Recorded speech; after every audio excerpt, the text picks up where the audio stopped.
to Tamil Gospel Tabernacle channel. கர்த்தருடைய பரிசுத்த நாமத்துக்கு மகிமை உண்டாவதாக. Praise be to the holy name of God. இந்த ஆசீர்வதிக்கப்பட்ட இரண்டாம் நாள் மாலை வேளையிலே உங்களை சந்திப்பதில் கிறிஸ்துவுக்குள் மகிழ்ச்சி அடைகிறோம். In Christ we are happy to meet you on the second day, blessed today. கர்த்தருடைய பரிசுத்த நாமத்துக்கு மகிமை உண்டாவதாக. Praise be to the holy name of God. ரோமருக்கு எழுதின நிருபம் 7ஆம் அதிகாரம் 24ஆம் வசனத்தை நாம் ஒரு விசை வாசிக்க கேட்கலாம். Romans chapter 7 verse 24. நிர்பந்தமான மனுஷன் நான், இந்த மரண சரீரத்தினின்று யார் என்னை விடுதலையாக்குவார்? கர்த்தருடைய பரிசுத்த நாமத்துக்கு மகிமை உண்டாவதாக. Praise be to the holy name of God. மனித சமுதாயம் விடுதலையை நோக்கி ஏங்கிக் கொண்டிருப்பதை நாம் ஒவ்வொரு நாளும் பார்த்துக் கொண்டே இருக்கிறோம்.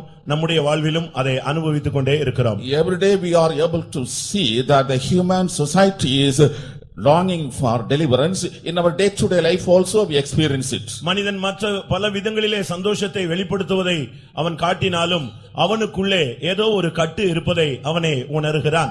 Even though man is revealing his happiness in various ways, he is able to realize there is some kind of binding inside him. சிலருக்கு தங்களுடைய வாழ்க்கையில் உள்ள பிரச்சனைகள் தெரிகிறது.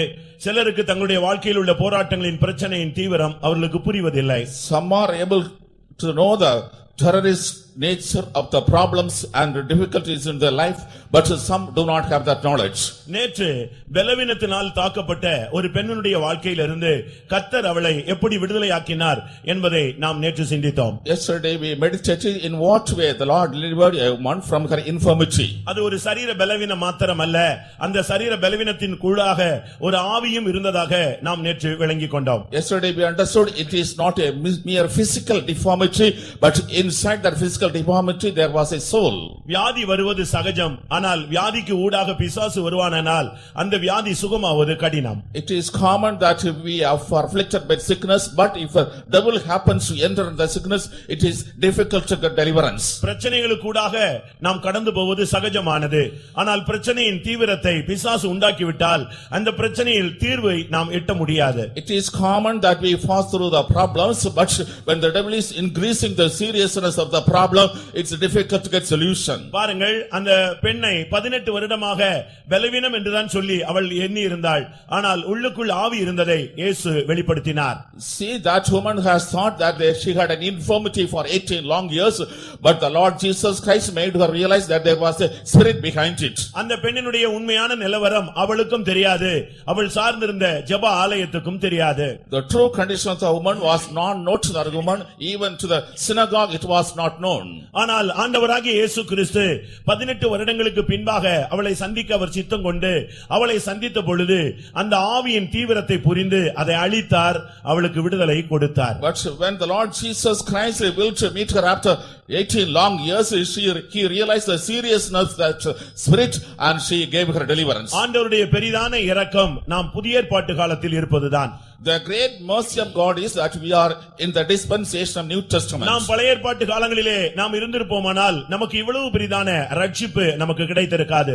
Had we continued in the Old Testament, we would not have got such a great salvation. ஆனால் கிருபையுள்ள தேவன் கடைசி நாட்களிலே நம்மை தம்முடைய சித்தத்தின்படி தெரிந்து கொண்டார். But the gracious God has chosen us according to his will in the last days. கிறிஸ்துவுக்குள் நம்மை தெரிந்து கொண்டபடினால் நாம் நன்றி உள்ளவர்களாக இருக்க வேண்டியது அவசியமாக இருக்கிறது. It is essential we should be grateful to him because he has chosen us in him Christ. ஏனென்றால் பழைய ஏற்பாட்டு காலத்திலே பிடிபட்ட மனிதன், சிக்குண்ட மனிதன், அகப்பட்ட மனிதன் விடுதலை பெற அவனுக்கு சாத்தியமான வழிகள் இல்லாமல் இருந்தது. If a man was entangled and caught during the Old Testament period, there was no means for him to be delivered. ஒரு தேசம் விடுதலையாக வேண்டுமானால் இரத்தத்தை சிந்த வேண்டியது இருந்தது. If a country was to get freedom, blood had to be shed. ஆனால் புதிய ஏற்பாட்டிலே அப்படி அல்ல.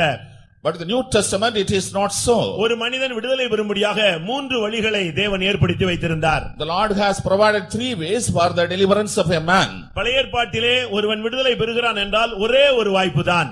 In the Old Testament, if a man is to get to deliverance, there was only one means. 109ஆம் சங்கீதம் 21ஆம் வசனத்தின்படி அவன் விடுதலையாக ஒரே வழி கிருபை மாத்திரமாகவே இருந்தது. According to Psalm 109 verse 21, there was only one way for him to get deliverance, it was grace. முழு மனித சமுதாயம் விடுதலை பெற வேண்டுமானால் ஆண்டவருடைய கிருபை யாருக்கு இருக்கிறதோ அந்த ஜனம் மாத்திரம், இல்லாவிட்டால் அந்த மனிதன் மாத்திரம் அவன் விடுதலையை பெற்றுக்கொள்ள முடிந்தது. If the whole humanity is to obtain deliverance, whoever able to find grace in the sight of God, such a man was alone able to be delivered. மற்ற எந்த விதத்திலும் அந்த ஜனங்களுக்கு விடுதலை என்பது சாத்தியமில்லாததாகவே இருந்தது. By no other means deliverance was not possible to those people. ஆனால் புதிய ஏற்பாட்டிலே அப்படி அல்ல. But in the New Testament it is not so.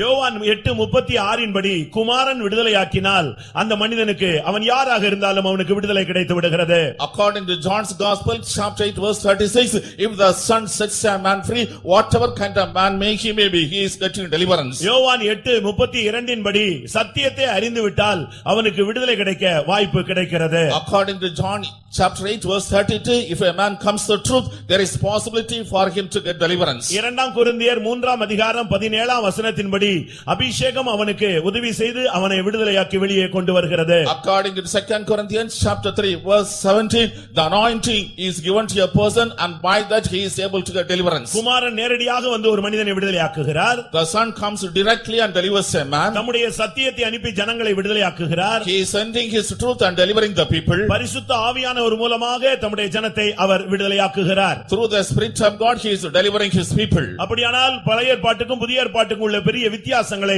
வழி வாய்ப்புகளை நீங்கள் சிந்தித்துக் கொள்ளுங்கள். In this way you can think about the difference between the Old Testament and the New Testament and the ways and means. யார் என்னை விடுதலையாக்குவார் என்ற மனிதனுக்கு ஒரு தெளிவான பதில் கிடைத்தது. அதை நாம் பின்பாக சிந்திக்கலாம். A man was able to get a clear reply, who shall deliver me, and we can meditate later. இன்றைக்கு அவர் கட்டுண்டவர்களை விடுதலையாக்குகிறார். Today he is delivering the people who are bound. நேற்று பலவீனத்திலிருந்து ஒரு மனிதனை விடுதலையாக்குவத ஒரு சூழ்நிலையை நாம் படித்தோம். Yesterday we are at a situation in which a man was delivered from the infirmity. இன்றைக்கு கட்டுண்டவர்களை அவர் விடுதலையாக்குகிறார். Today he is delivering those people who are bound. சிறைப்பட்டவர்களை our விடுதலையாக்குகிறார். He is setting free those who are captured. சுமை சுமந்து சோர்ந்து போனவர்களை அவர் விடுதலையாக்குகிறார். Those who are carrying burden and wearied he is delivering. சங்கீதத்திலே நாம் பார்க்கும் பொழுது In the book of Psalms we read 68ஆம் சங்கீதம் 6ஆம் வசனத்தை ஒரு விசை வாசிக்க கேட்கலாம். Psalm 68 verse 6. தேவன் தனிமையானவர்களுக்கு வீடு வாசல் ஏற்படுத்தி கட்டுண்டவர்களை விடுதலையாக்குகிறார். அவர் கட்டுண்டவர்களை விடுதலையாக்குகிறார் என்று வேதம் சொல்லுகிறது. The Bible says he is delivering those who are bound. ஏசாயா 61:1 நாம் பார்க்கும் பொழுது சிறைப்பட்டவர்களை விடுதலையாக்க என்ற வார்த்தையை நாம் வாசிக்கலாம். In the book of Isaiah chapter 61 verse 1 we see those who are captive can be delivered. யாத்திராகமம் 6ஆம் அதிகாரம் 6ஆம் வசனத்தை பார்க்கும் பொழுது சுமைகளில் இருந்து அவர்களை விடுதலையாக்குகிறார் என்று வேதம் சொல்லுகிறது. In Exodus chapter 6 verse 6 the Bible says that the Lord is delivering the people from burdens. ஒவ்வொரு பாரங்களிலிருந்தும் ஒவ்வொரு மனிதனை விடுதலையாக்க தேவனுடைய சித்தம் அது வெளியாகிக் கொண்டே இருக்கிறது. The will of God is revealed that every man should be delivered from his burden. பிரியமானவர்களே, இந்த மாலை வேளையிலே நீங்கள் எந்த விடுதலையை வாஞ்சித்து வந்திருக்கிறீர்கள்? Beloved people of God, what kind of deliverance you desire and come here? எந்த தனி மனிதனும் விரும்பி போய் தன்னை தானே கட்டிக்கொள்ளுகிறது இல்லை. No individual will go on his own accord and bind himself. அவனை அறியாமலே அவனுக்குள்ளே பல கட்டுகள் வந்து விழுந்து விடுகிறது. Unaware of himself many bindings are falling into him. ஒரு ஞானஸ்நானம் எடுத்த ஒரு மனிதனை பார்த்து ஒரு தேவனுடைய மனிதன் ஒரு வார்த்தை சொல்லுகிறான். A man of God says unto a person who is to be water baptized. அப்போஸ்தலர் 8ஆம் அதிகாரத்தை நாம் பார்க்கும் பொழுது In Acts chapter 8 13ஆம் வசனத்திலே அவன் ஞானஸ்நானம் பெற்றுக்கொண்டான் என்று சொல்லப்பட்டிருக்கிறது. in verse 13 it is written he received water baptism. ஆனால் 23ஆம் வசனத்திலே அவனுடைய உண்மையான நிலவரம் என்ன?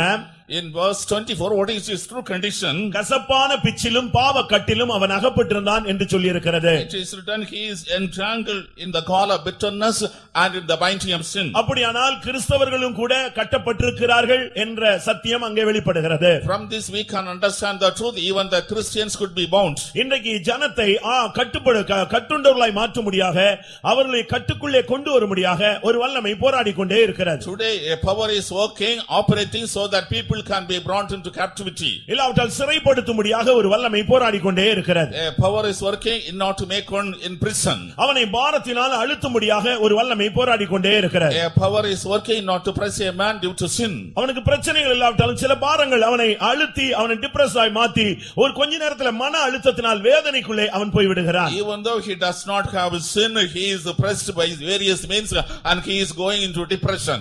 இன்றைக்கும் கூட மனிதனை கட்டுண்டவனாய் தான் அவன் மாற்றிக் கொண்டே வருகிறான். Today he is making man as who is bound. ஆண்டவர் இந்த மனிதனுடைய கட்டுகளிலிருந்து அவிழ்க்கப்படும்படியாக அவர் கட்டுண்டவராக நமக்காக மாறினார். The Lord himself become a person who was bound so that he can deliver the humanity from the binding. கர்த்தருடைய பரிசுத்த நாமத்துக்கு மகிமை உண்டாவதாக. Praise be to the holy name of God. பிரியமானவர்களே, உங்களில் எத்தனை பேர் கட்டுண்டவர்களாக இன்றைக்கு வந்திருக்கிறீர்கள்? Beloved people of God, how many have come here with பல binding? வல்லமைகளிலே சிறைப்பட்டவர்களாக எத்தனை பேர் வந்திருக்கிறீர்கள்? How many have come being captured in various powers? பலவிதமான பாரங்களினால அழுத்தப்பட்டவர்களாக எத்தனை பேர் வந்திருக்கிறீர்கள்? How many have come here pressed down by various burdens? ஒவ்வொரு கட்டுகளுக்கும் ஒரு காரணம் உண்டு. For every binding there is a particular reason. ஒவ்வொரு சிறையிருப்புக்கும் ஒரு காரணம் உண்டு. For every captivity there is a reason. ஒவ்வொரு பாரமும் உன்னை அழுத்துவதற்கு ஒரு காரணம் உண்டு. For the burden, every burden pressing you, there is a particular reason. உலக பிரகாரமான கட்டுகள், உலக பிரகாரமான சிறையிருப்புகள், உலக பிரகாரமான பாரங்கள், இதை ஒதுக்கி வைத்து விடலாம். Like we can set aside the worldly bindings, the worldly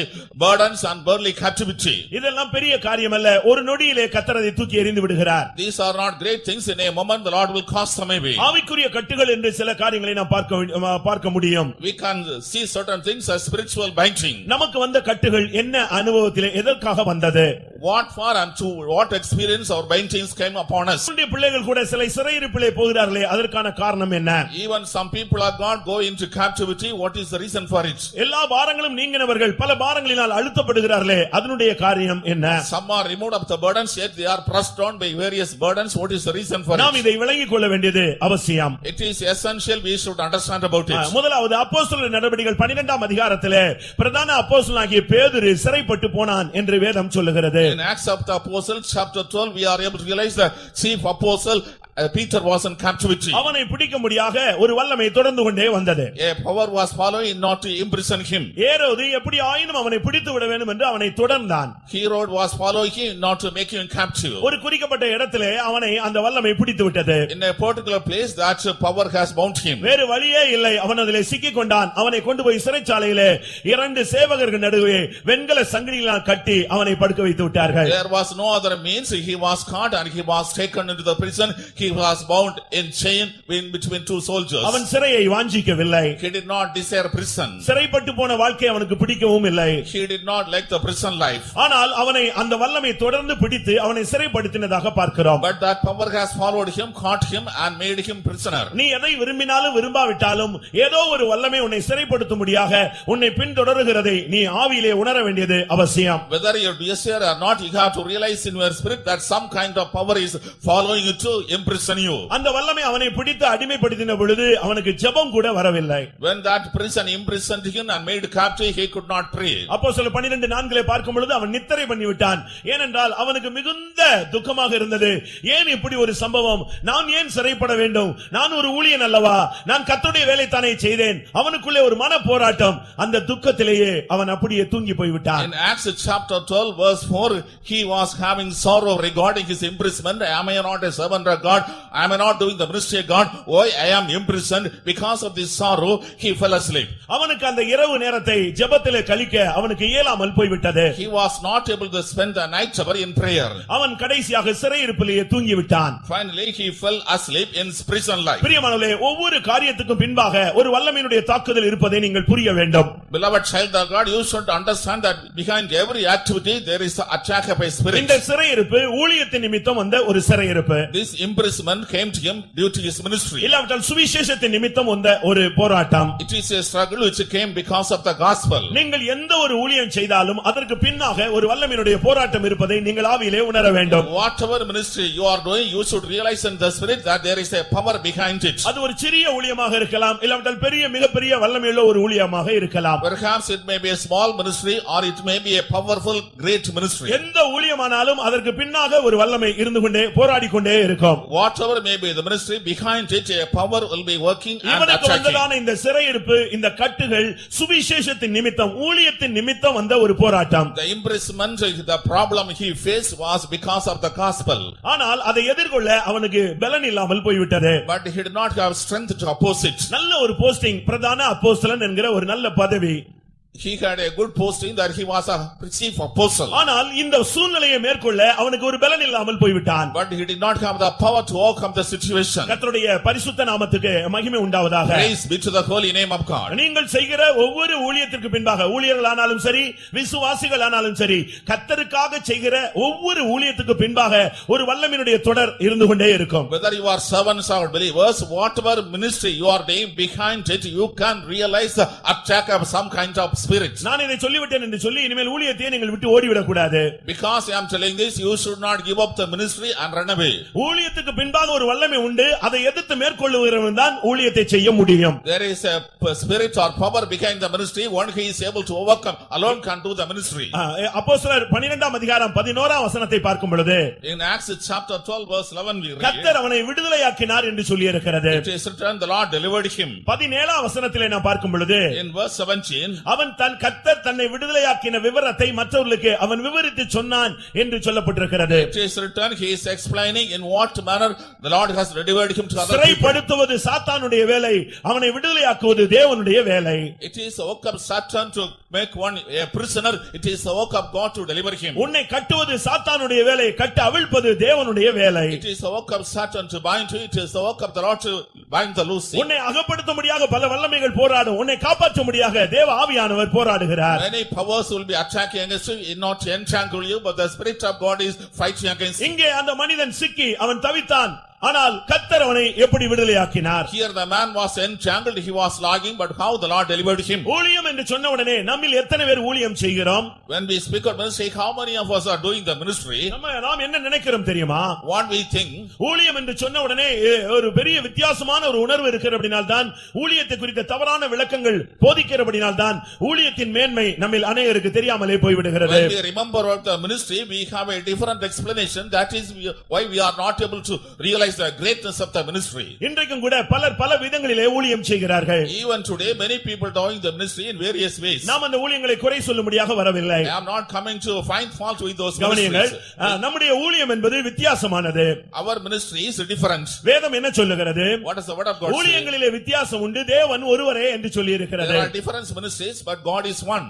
நீங்கள் ஒரு கலசம் தண்ணீர் கொடுப்பது கூட ஒரு ஊழியம் தான். You are giving a crust of water, it is also a ministry. நீங்கள் செய்கிற ஒவ்வொரு காரியமும் அது ஒரு ஊழியமாக, ஒரு சர்வீஸ் மைண்ட்ல நீங்கள் செய்தால் அது ஒரு ஊழியம். Every act that is doing, if you do in service mind, it is a ministry. ஆனால் அந்த ஊழியம் செய்யும் பொழுது அதற்கு பின்னாக அதனுடைய பிரதிபலனை நீ பெற்றுக்கொள்ள முடியாத அளவு உன்னை கட்டும்படியாக ஒரு வல்லமை போராடும். But when you are doing the ministry, some kind of power will be working against that, so that you may not be able to reap the rewards. அந்த போராட்டத்தை நீ உணர வேண்டியது அவசியம். You have to realize that struggle. நீ ஒரு ஊழியம் செய்து விட்டு வந்தால் அதற்கு ஒரு போராட்டம் உண்டு. அந்த போராட்டத்தை நீ ஜெயிக்க வேண்டுமானால் நீ ஒரு ஜெப வீரனாய் இருந்து அந்த ஊழியத்தை நீ செய்ய வேண்டும். Once you finish the ministry, you will have some kind of attack of the devil, but unless you are a prayer warrior, you cannot overcome that attack. ஆனால் பேதுரு என்ன செய்தான் தெரியுமா? But what did Peter do? அவர் அங்கே நித்திரை பண்ணி விட்டார். He fell asleep. ஆனால் அவர் சார்ந்திருந்த சபை என்ன செய்தது தெரியுமா? But what did the church upon which he was அப்போஸ்தலர் defending? 12:5 நாம் பார்க்கும் பொழுது In chapter 12, Acts chapter 12, அங்கே அவர்கள் சபையார் ஊக்கமாய் அவனுக்காக ஜெபித்துக் கொண்டே இருந்தார்கள். the members of the church prayed for him fervently without ceasing. அந்த ஜெபம் பரலோகத்தை தட்டவில்லை, பரலோகத்தை உலுக்கினது, அசைத்தது. That prayer did not touch heaven, but it has shaken the heaven. நம்முடைய ஜெபம் என்பது பரலோகத்தை தட்டக்கூடியதாக இருக்கக்கூடாது, பரலோகத்தை அசைக்கக்கூடியதாக, தேவனை திரும்ப பார்க்க வைக்கக்கூடிய ஒரு ஜெபமாய் இருக்க வேண்டும். Our prayer should not be merely touching the heaven, but it should be able to shake the heaven itself. It should be able to make God turn towards us. அருமையான நீங்கள் எந்த சூழ்நிலையில கட்டப்பட்டிருந்தாலும், நீ ஒருவேளை ஜெபிக்காமல் கிடந்திருந்தாலும் உனக்காக ஜெபிக்கிற ஒரு கூட்டம் உண்டு என்பதை நீ நினைவு கூர்க்க வேண்டிய ஒரு நேரம் இதுதான். Beloved child of God, in whatever binds you may be, but you should realize you are not praying, but there is a group which is praying for you.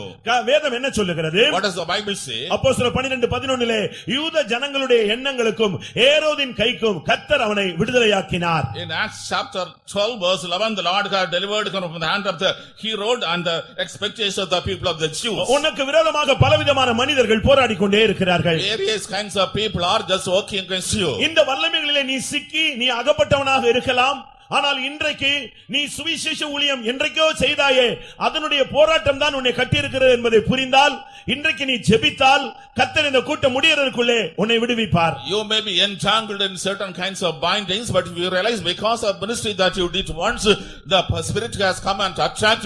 If you realize that today you can get deliverance. இதே போன்ற ஒரு அனுபவம் பவுலுக்கும் சீலாவுக்கும் ஏற்பட்டது. Paul and Silas had a similar experience. இதை குறித்து பவுல் பேசும் பொழுது When Paul speaks about it, நான் பாதகன் போல சுவிசேஷத்தின் நிமித்தம் கட்டப்பட்டவனாய் மாறிவிட்டேன் என்று சொன்னான். for the sake of gospel I became as a sinner and as bound. பேதுருவுக்காவது இந்த கட்டுகள் என்று சொல்லுகிறது ஒரு இரவு தான் இருந்தது.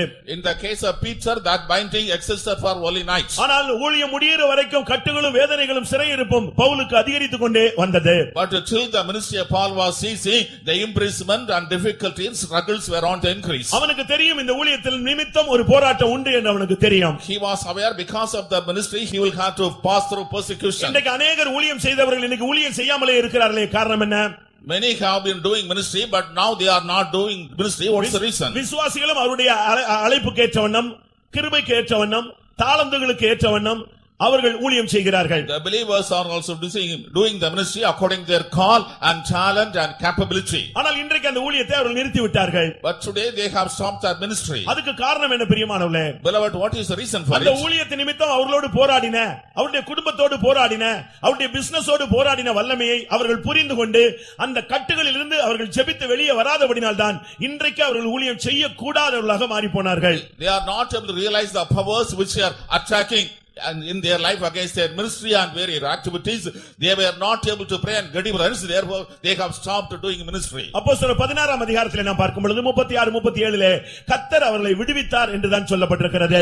In Acts chapter 16 verses 36 37 it is written the Lord delivered them. எப்படி பவுலும் சீலாவும் விடுதலையானார்கள்? In what manner Paul and Silas were அவருக்கு இந்த delivered? கட்டுகள் இந்த போராட்டம் ஊழியத்தின் நிமித்தம் வந்தது என்று தெரிந்தபடினால் பவுலும் சீலாவும் இரவிலே தேவனை நோக்கி ஜெபம் பண்ணி அவர்கள் தேவனை துதிக்க ஆரம்பித்தார்கள். As both of them realized that this imprisonment came to them because of the preaching of the gospel, they were happily praying and praising God in the night hours. நாம் எப்படி ஊழியம் செய்கிறோம் பிரியமானவர்களே?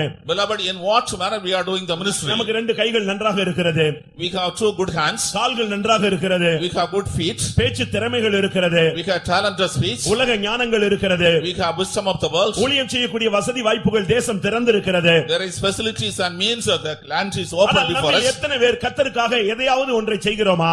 How many of us are doing at least something for the sake of the Lord? நாம் எல்லாரும் கர்த்தர் நமக்கு எதையாவது செய்ய வேண்டும், இதைத்தான் நாம் எதிர்பார்த்து இந்த கூட்டத்துக்கு கூட வந்திருப்போம். We are all expecting that God should do something for us. With our expectation we came to this இந்த meeting. கூட்டத்துக்கு போனா ஏதாவது நமக்கு ஒரு விடுதலை கிடைக்குமா, நமக்கு ஒரு ஜெயம் கிடைக்குமா, நமக்கு கர்த்தர் ஏதாவது ஒரு வாக்குத்தத்தம் கொடுத்துற மாட்டாரான்னு தான் வந்திருக்கமே தவிர கர்த்தருக்காக நாம் என்ன செய்தோம் என்று கேட்டால் அதிலே பதில் சரியாக வரவே வராது. If we go to the meeting, will we not get some kind of blessing? Will we not get deliverance? Will we not get a word of promise?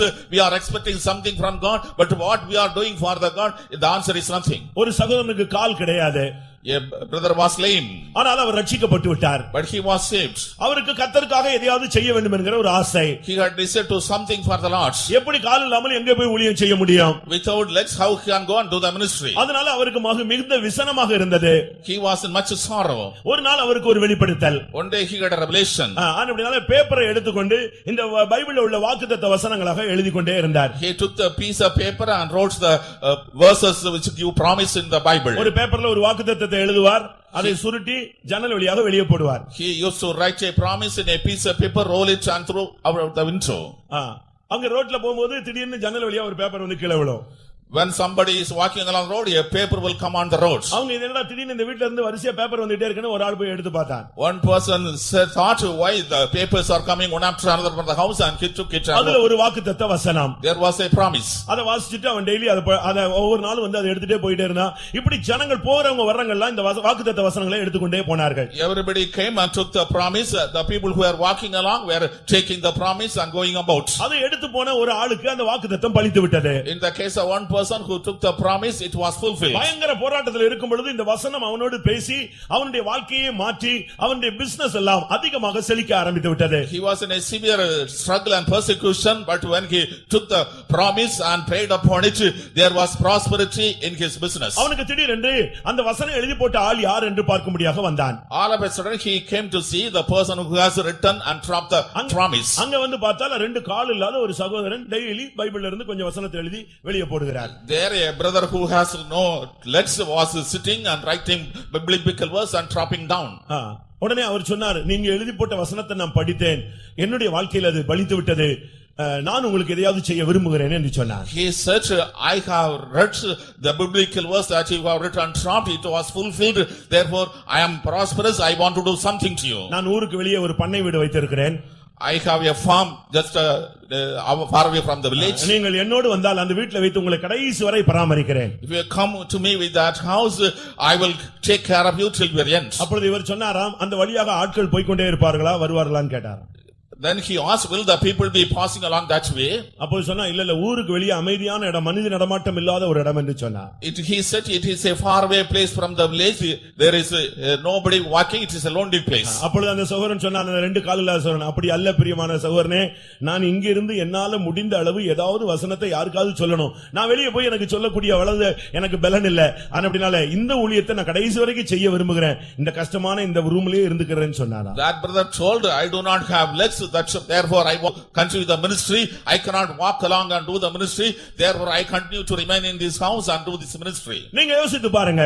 You think about it. நீங்கள் என்ன கர்த்தருக்காக, நாம கர்த்தருக்காக என்ன செய்கிறோம்? What we are doing for the Lord. அந்த சகோதரனுக்கு ரெண்டு கால் இல்ல, ஆனா எழுதக்கூடிய கிருபை இருந்தது. எழுதி போட்டு ஆத்துமாக்களை அதன் மூலமாக சந்தித்து கிறிஸ்துவுக்குள்ளே வழி நடத்தின ஒரு ஊழியன். That brother did not have two legs, but he has the ability to write. Because of that ability, he wrote the verses and dropped. By that, he was able to bring in salvation many people. அவருக்கு ஊழியத்தின் நிமித்தம் போராட்டம் வரவில்லை, ஊழியத்தின் நிமித்தம் ஆசீர்வாதம் வந்தது. அது வேண்டாம், இந்த ஊழியத்தை நான் கடைசி வரை தொடர்கிறேன் என்று சொன்னான். He did not have struggled due to the ministry, but he was receiving blessing, yet he denied the blessing and decided to continue the ministry till the end. Mother Teresa அவர்கள் அந்த கல்கத்தாவிலே ஊழியம் செய்த பொழுது அந்த ஊர்ல உள்ள ஒரு முக்கியமான ஆள் வந்து இந்த சகோதரியை உடனடியாக அவங்க நாட்டுக்கு அனுப்பி விடுங்கள், வெளிநாட்டுக்காரர்கள் இருக்க கூடாது என்று சொன்னாரா. When Mother Teresa was doing the ministry in Calcutta, a person who was an important person came and reported that this woman should be sent to her native country, she should not continue here as a stranger and do the ministry. இவங்களுக்கு இங்கே குடியுரிமை கொடுக்க கூடாது, அவங்களை திருப்பி அனுப்புங்கள் என்று சொன்னாரா. He told citizenship should not be granted to her, she should be asked to go back to the country. அப்படி சொன்ன ஆளிடத்துல அந்த மேல் அதிகாரி, அந்த கவர்மெண்ட்ல முக்கியமான ஆள் சொன்னாராம், ஒரு முக்கியமான தலைவர், அந்த சகோதரியை போல குஷ்டரோகிகளை நீ போய் பராமரிக்கிறாய் என்று சொன்னால் நான் அனுப்பி விடுகிறேன் என்று சொன்னார். An important leader of the government, a superior officer, told that person, if you can take care of the lepers like her, I will send her to foreign country. ரோட்ல கிடக்கிற அந்த குஷ்டரோகிகளை எல்லாம் நீ தூக்கி உன் வீட்ல வச்சு பார்க்கறேன்னு சொன்னா அந்த அம்மாவை அனுப்பிடலாம்னு சொன்னாராம். If you can gather the lepers on the roadside and take care in the house, we can send that woman. பிரியமானவர்களே, ஊழியம் என்று சொல்லும் பொழுது போராட்டங்களும் எதிர்ப்புகளும் பிரச்சனைகளும் வரும். ஆனால் நீங்கள் முடங்கி போய்விடக் கூடாது. ஆனால் இன்றைக்கு கர்த்தருடைய சமூகத்திலிருந்து சொல்லுகிறோம், நீங்கள் ஜெபித்தால் அந்த ஊழியத்தின் போராட்டத்திலிருந்து இந்த கூட்டத்திலேயே கர்த்தர் உன்னை விடுதலையாக்குவார், நீ மறுபடியும் ஊழியம் செய்யலாம். Beloved people of God, when you start to some kind of ministry, definitely you will face struggles and attacks, but you should not be discouraged. But if you have the spirit of prayer, right from this meeting, we are telling that you will be able to get deliverance by the prayer. அடுத்ததாக தானியேலுடைய புத்தகத்திலே நான் பார்க்கும் பொழுது, in the book of Daniel we read, மூன்றாம் அதிகாரத்திலே Shadrach Meshach ஆபேத்நேகோவுக்கு வந்த போராட்டத்தை நாம் பார்க்கலாம். in chapter 3 we are reading the struggle which Shadrach, Meshach and Abednego faced. 25 26 கர்த்தர் அவர்களை விடுதலையாக்கினார். 28 விடுவித்த விதத்தை அங்கே தெளிவாக விடுவித்த தேவனுக்கு மகிமை செலுத்துகிறார்கள். In verse 25 and 26 the Lord delivered him. In verse 29 they are glorifying God who has given deliverance. இங்கே அவர்களுக்கு ஏற்பட்ட போராட்டம் என்ன? What was the struggle that they faced here? தேவன் அவர்களை எந்த சூழ்நிலையிலிருந்து விடுதலையாக்குகிறார் என்று உங்களுக்கு தெரியும். You know from which situation God was able to deliver them. தேவனை ஆராதிப்பதின் மூலமாக போராட்டம் வந்தது. By worshiping God they were facing the struggle. தேவனை ஆராதிக்கும் பொழுது நமக்கு போராட்டங்கள் உண்டு என்று நமக்கு தெரிந்து கொள்ள வேண்டியது அவசியம். We should understand that when we are worshiping God we will have to face struggles. அநேகர் சொல்கிறார்கள் நான் கர்த்தரை ஆராதிக்கிறேன், ஆவியிலே நிரம்பினேன், மணிக்கணக்காக போராடினேன், மறுபடியும் எனக்கு இந்த போராட்டம் வருகிறது என்று சொன்னார்கள். உண்மையாகவே நீ அப்படி செய்யும் பொழுது போராட்டம் வரத்தான் செய்யும். Many people say I am worshiping God, I am getting with the spirit and I am spending more hours in prayer, but the troubles are on the increase. When you do so, definitely troubles will increase. ஸ்பிரிச்சுவலா நீங்க முன்னேறணும்னு நீங்க விருப்பப்பட்டீங்கனாலே போராட்டம் உண்டு. ஆனால் நீங்கள் அதை ஜெயிக்கவும் நீங்கள் அதை பழகி இருக்க வேண்டியது அவசியம். If you decide to go spiritually forward you will face struggles, but you should be accustomed to get victory over these struggles. ஆராதனை என்று சொல்லும் பொழுது நம்மில் ஆராதனை என்பது மிகவும் குறைவான ஒரு அனுபவம். When we speak about worship in our meetings there is less experience of worship. அவர்கள் இரவும் பகலும் இடைவிடாமல் தேவனை ஆராதித்தவர்கள். They were the people who were worshiping God day and night without ceasing. நாங்கள் இடைவிடாமல் ஆராதிக்கிற தேவன் எங்களை தப்புவிக்க வல்லவர் என்று அவர்கள் ராஜாவுக்கு முன்பாக தைரியமாய் சொன்னார்கள். காரணம் அவர்கள் இடைவிடாமல் தேவனை ஆராதித்தவர்கள். They were able to give reply on the king boldly that the Lord whom we continue to worship day and night is able to deliver us, because they had the experience of worshiping God day and night. சரியான ஆராதனைனா இப்போ இந்த இடமே அசைந்து இருக்க வேண்டியது அவசியம். If the right kind of worship is, this place might have been shaken. சரியான ஒரு அபிஷேகம் வரும் பொழுது, ஒரு ஆராதனை நாம் செய்யும் பொழுது தேவன் மகத்தான காரியங்களை அவர் செய்ய ஆரம்பிக்கிறார். When the right anointing comes, when we do the right kind of worship, Lord is doing great things. இவர்களுக்கு ஏற்பட்ட போராட்டம் என்ன? What is the struggle that they face? தேவனை ஆராதிக்க கூடாது. You should not worship God. தேவனை பணிந்து கொள்ள கூடாது. You should serve God. பொற்சிலையை தான் நீ பணிந்து கொள்ள வேண்டும். You should worship the golden statue. அப்படி இல்லாத பட்சத்திலே அந்த சூளை 7 மடங்கு சூடாக்கப்படும். If it is not so, the furnace will be heated 7 times. எப்பொழுதுமே நீங்கள் புரிந்து கொள்ள வேண்டும், நீங்கள் சரியாய் ஆராதித்து விட்டு போன உடனே பிரச்சனை வருகிறது என்று சொன்னால் நீங்கள் அதை மேற்கொள்ளக்கூடிய அளவில் உங்களுக்கு விசுவாசமும் நம்பிக்கையும் அவசியம். You should understand when you worship God rightly and return, you are facing problems. That means you need faith and the prayer life to overcome those struggles. அந்த அக்கினி சூளையிலிருந்து கர்த்தர் அவர்களை விடுவித்தார். The Lord delivered from the furnace of fire. ஒரு தேவனுடைய பிள்ளை என்பவன் சரியான விதத்திலே கர்த்தரை ஆராதித்து பழக வேண்டும். A child of God should be trained to worship God in the right way. ரோமர் 12:1 பார்க்கும் பொழுது ஜீவ பலியாக அர்ப்பணிப்பதுதான் ஒரு புத்தியுள்ள ஆராதனை என்று சொல்லப்பட்டிருக்கிறது. Romans chapter 12 verse 11, we should offer lives a living sacrifice, that is a reasonable service. ஒரு மனிதன் தன் தேவனை சரியான விதத்தில் ஆராதிக்கும் பொழுது அவன் இனிமேல் ஆராதிக்க கூடாது என்று சொல்லி பிசாசு பயங்கரமாக ஒரு போராட்டத்தை கொண்டு வருவான். When a man is worshiping God truly, the devil will bring an attack upon him that he should not continue to worship God anymore. Aadhi நூற்றாண்டுகளிலே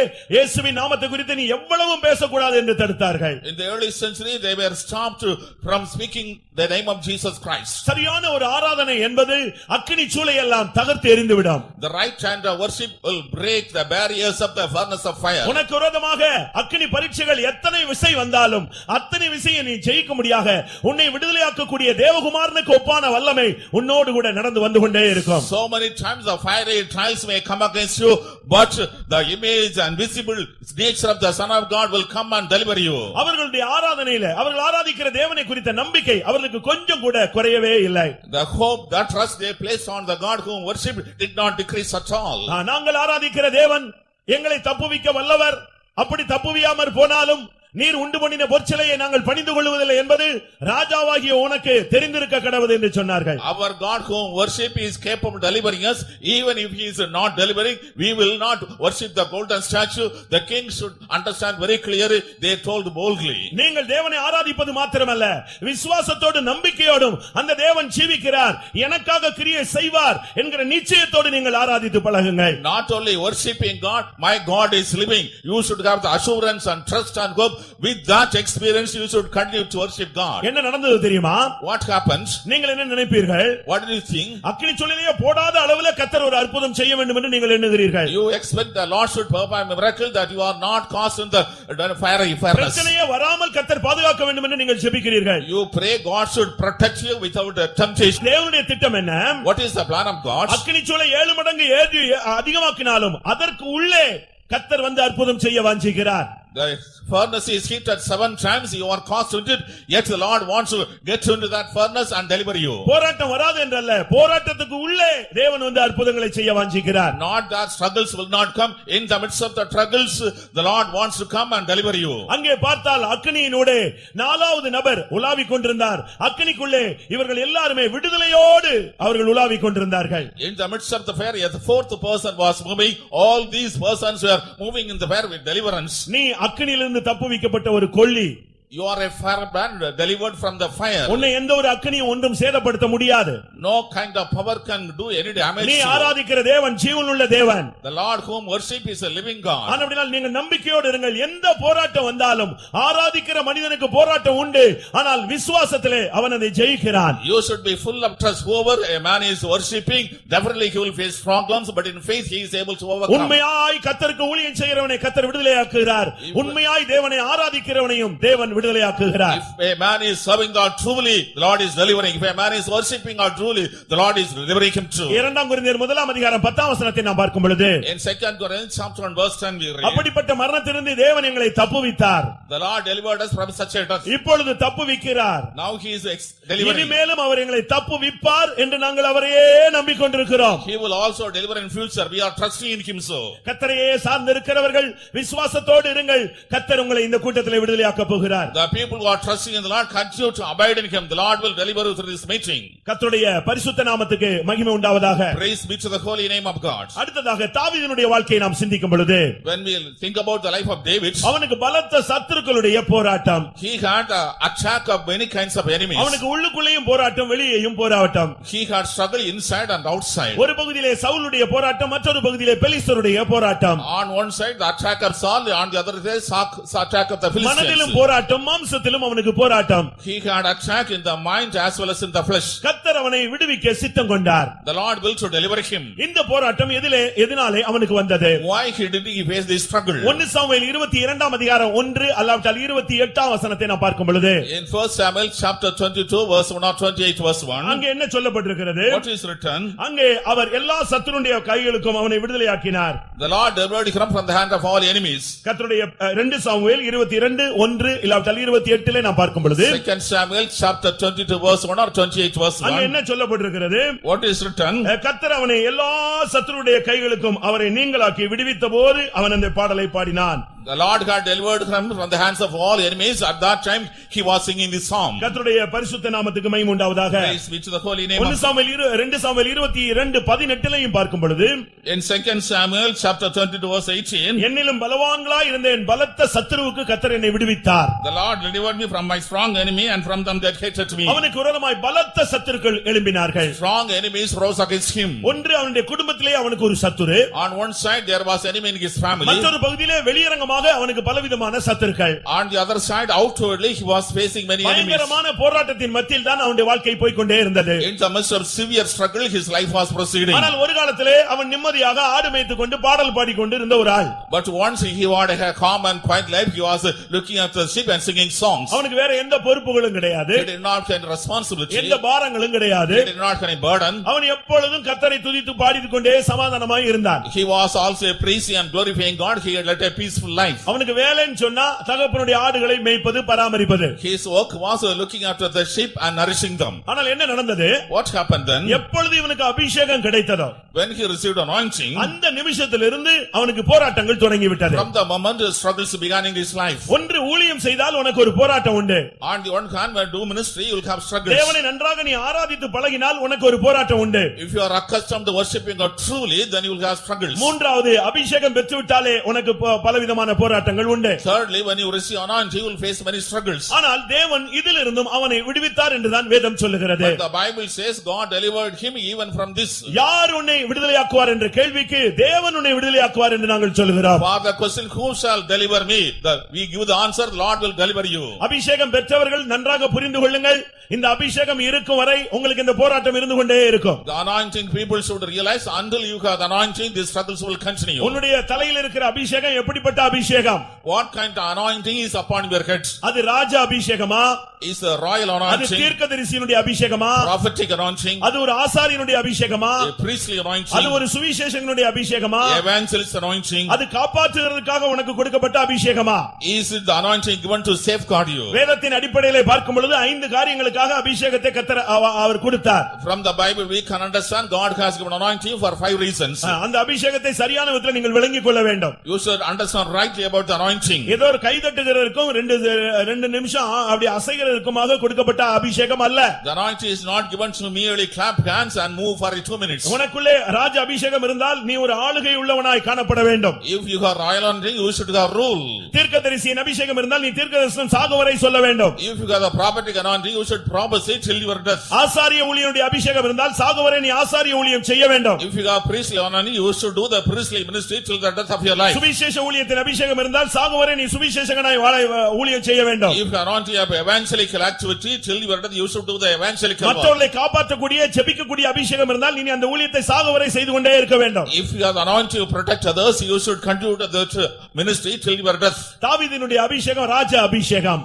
The anointing of David was a royal anointing. அவன் ராஜாவாக மாற்றப்படக்கூடிய ஒரு அபிஷேகம். Anointing which will make him as a king. அந்த அபிஷேகம் அவன் தலையின் மேல் எப்பொழுது வந்ததோ அப்பொழுது இருந்து அவனுக்கு பயங்கரமான போராட்டம். From the time that anointing came upon his head, he started ஏனென்றால் facing troubles. சிங்காசனம் அவனுக்காக காத்திருந்தது. The throne was waiting for him. அந்த சிங்காசனத்தை அடையும் வரை அவனுக்கு அந்த போராட்டம் இருந்து கொண்டே இருந்தது. Until he was able to receive the throne, he faces அருமையானவர்களே, உங்கள் தலையின் மேல் இருக்கிற அபிஷேகம் எப்படிப்பட்ட அபிஷேகம்? What kind of anointing is upon your heads? இந்த அபிஷேகத்தின் நிமித்தம் பலத்த சத்துருக்கள் உனக்கு விரோதமாய் எழும்புவார்கள். Because of this anointing, many kinds of enemies will arise against you. முதலாம் சாமுவேலில் இரண்டாம் சாமுவேலில் சொல்லி இருக்கிறது. In 2 Samuel it is written, அவன் ராஜாவாய் அபிஷேகம் பண்ணப்பட்டான் என்று கேள்விப்பட்ட உடனே பெலிஸ்தர்கள் அவனை மேற்கொள்ள வந்து விட்டார்கள். as soon as they heard that he was anointed as a king, the Philistines came to overcome him. அரணிப்பான இடத்துக்கு போய் தன்னை தப்புவித்துக் கொண்டான் என்று வேதம் சொல்லுகிறது. He went to a strong place and delivered himself, the Bible says. அதனால அபிஷேகம் பெற்றவனே போராட்டமே இருக்காதுன்னு நினைக்க கூடாது. அதுக்கு பின்புதான் போராட்டம் ஜாஸ்தியாகும். அது எதனுடைய அடிப்படையிலே? உன்னுடைய அபிஷேகத்தின் அழைப்பின் மேன்மையின் அடிப்படையில் போராட்டங்கள் கூடும் குறையும். Don't think once you receive anointing there will be no struggles, and as soon as you receive anointing, struggles will be on the increase. It is based on the nature of anointing you receive. ஆனால் என்ன நடந்தது தெரியுமா? Yet what happened? இவன் ஆண்டவரை விசாரிச்சு அந்த போராட்டங்களிலிருந்து தப்பிக்கொண்டே வந்தான். He was asking unto God, and delivering from the problems. ஒவ்வொரு இடத்திலும் போய் கர்த்தரிடத்தில் விசாரிக்கும் ஒரு பழக்கம் அவனுக்கு இருந்தது. In every aspect he has a habit of asking God. ஆசாரியனிடத்தில் போய் அங்கே தேவனுடைய ஆசாரியனிடத்தில் ஆலோசனை கேட்டு தன்னை காத்துக்கொண்டே வந்தான். He went to the priest, received the counsel of God and safeguarded him. ஒரு இடத்துல சூழ்நிலை மாறினது. சத்த பலன் இல்லாமல் போகுமிட்டும் சத்தமிட்டு அழுதான். On an occasion the situation changed. He was weeping till he lost strength. அந்த ஆசாரியனுடைய ஐக்கியம், அந்த கண்ணீரின் ஆவி அவனை இந்த போராட்டத்திலே அவனை ஜெயிக்க வைத்து அவனை பாதுகாத்துக் கொண்டே வந்தது. And the fellowship of the priest and the spirit of praying with tears delivered him from the problem. 2 Samuel 22:18 படி பலத்த சத்துருவின் கையில் இருந்து கர்த்தர் அவனை விடுவித்தார். According to 2 Samuel chapter 22 verse 18, from the hand of a strong enemy the Lord delivered him. உங்களுடைய போராட்டம் எப்படிப்பட்ட தன்மை உள்ளது? Beloved people of God, what kind of struggle you are facing? நீங்க அபிஷேகம் பெற்றவர்களா இருந்தால் உங்களுடைய போராட்டம் அதற்கு ஏற்ற அந்த ரேஷியோக்கு ஏற்ற மாதிரி இருக்கும். If you are spirit baptized according to the nature of your anointing, you will face struggles. நீ எவ்வளவு ஆவியில் நிரம்புறியோ அவ்வளவு போராட்டங்கள் இருக்கும். அவ்வளவு நீ உனக்கு கண்ணீரின் ஆவி வேணும். தேவனுடைய பரிசுத்தவான்களுடைய ஐக்கியமும் தொடர்பும் உனக்கு வேணும். How much anointing you are receiving, so much attack will come upon you, but you should have the prayer of shedding tears. You should have allowed these saints. சரியான விதத்துல நீங்கள் இதை பயிற்சிக்க வேண்டியது அவசியம். In the right way you have to exercise it. அபிஷேகத்துல நல்லா நிரம்பணும். You should get full the anointing well. ஆவியில நல்லா நீங்க நிரம்பணும். You should get full the spiritual. அபிஷேகத்துல நிரம்பறதுக்கு நீங்க இடம் பொருள் எந்த இதெல்லாம் நீங்க யோசிக்கவே கூடாது. You should not think about the place or other aspects when you get full the spirit. அபிஷேகத்துக்கு முதல் எதிரியே வெட்கம் தான். Shame is the first enemy to anointing. ஆவியில நிரம்பறதுக்கு நம்ம யோசிக்க வேண்டிய அவசியமே கிடையாது. We need not think about get full into the spirit of God. நான் ஒரு இடத்துல இருந்த பொழுது இந்த ஹேண்டிகேப்ட் பிள்ளைகளுக்காக ஒரு கூட்டம் நடத்தினேன். When I was serving the Lord in a place, I conducted a meeting for handicapped children. 3 நாள் நம்ம பெய்தோல வச்சு அந்த பிள்ளைகளை குழந்தைகளை வைத்து நாங்கள் கூட்டம் நடத்தினோம். For 3 days we kept the children in the faith home and conducted meetings. ஒரு சிலருக்கு கண்ணு பாதி தெரியும் பாதி தெரியாது. To some people they had vision, some had ஒரு சிலருக்கு vision. கேட்கும் திறன் கிடையாது.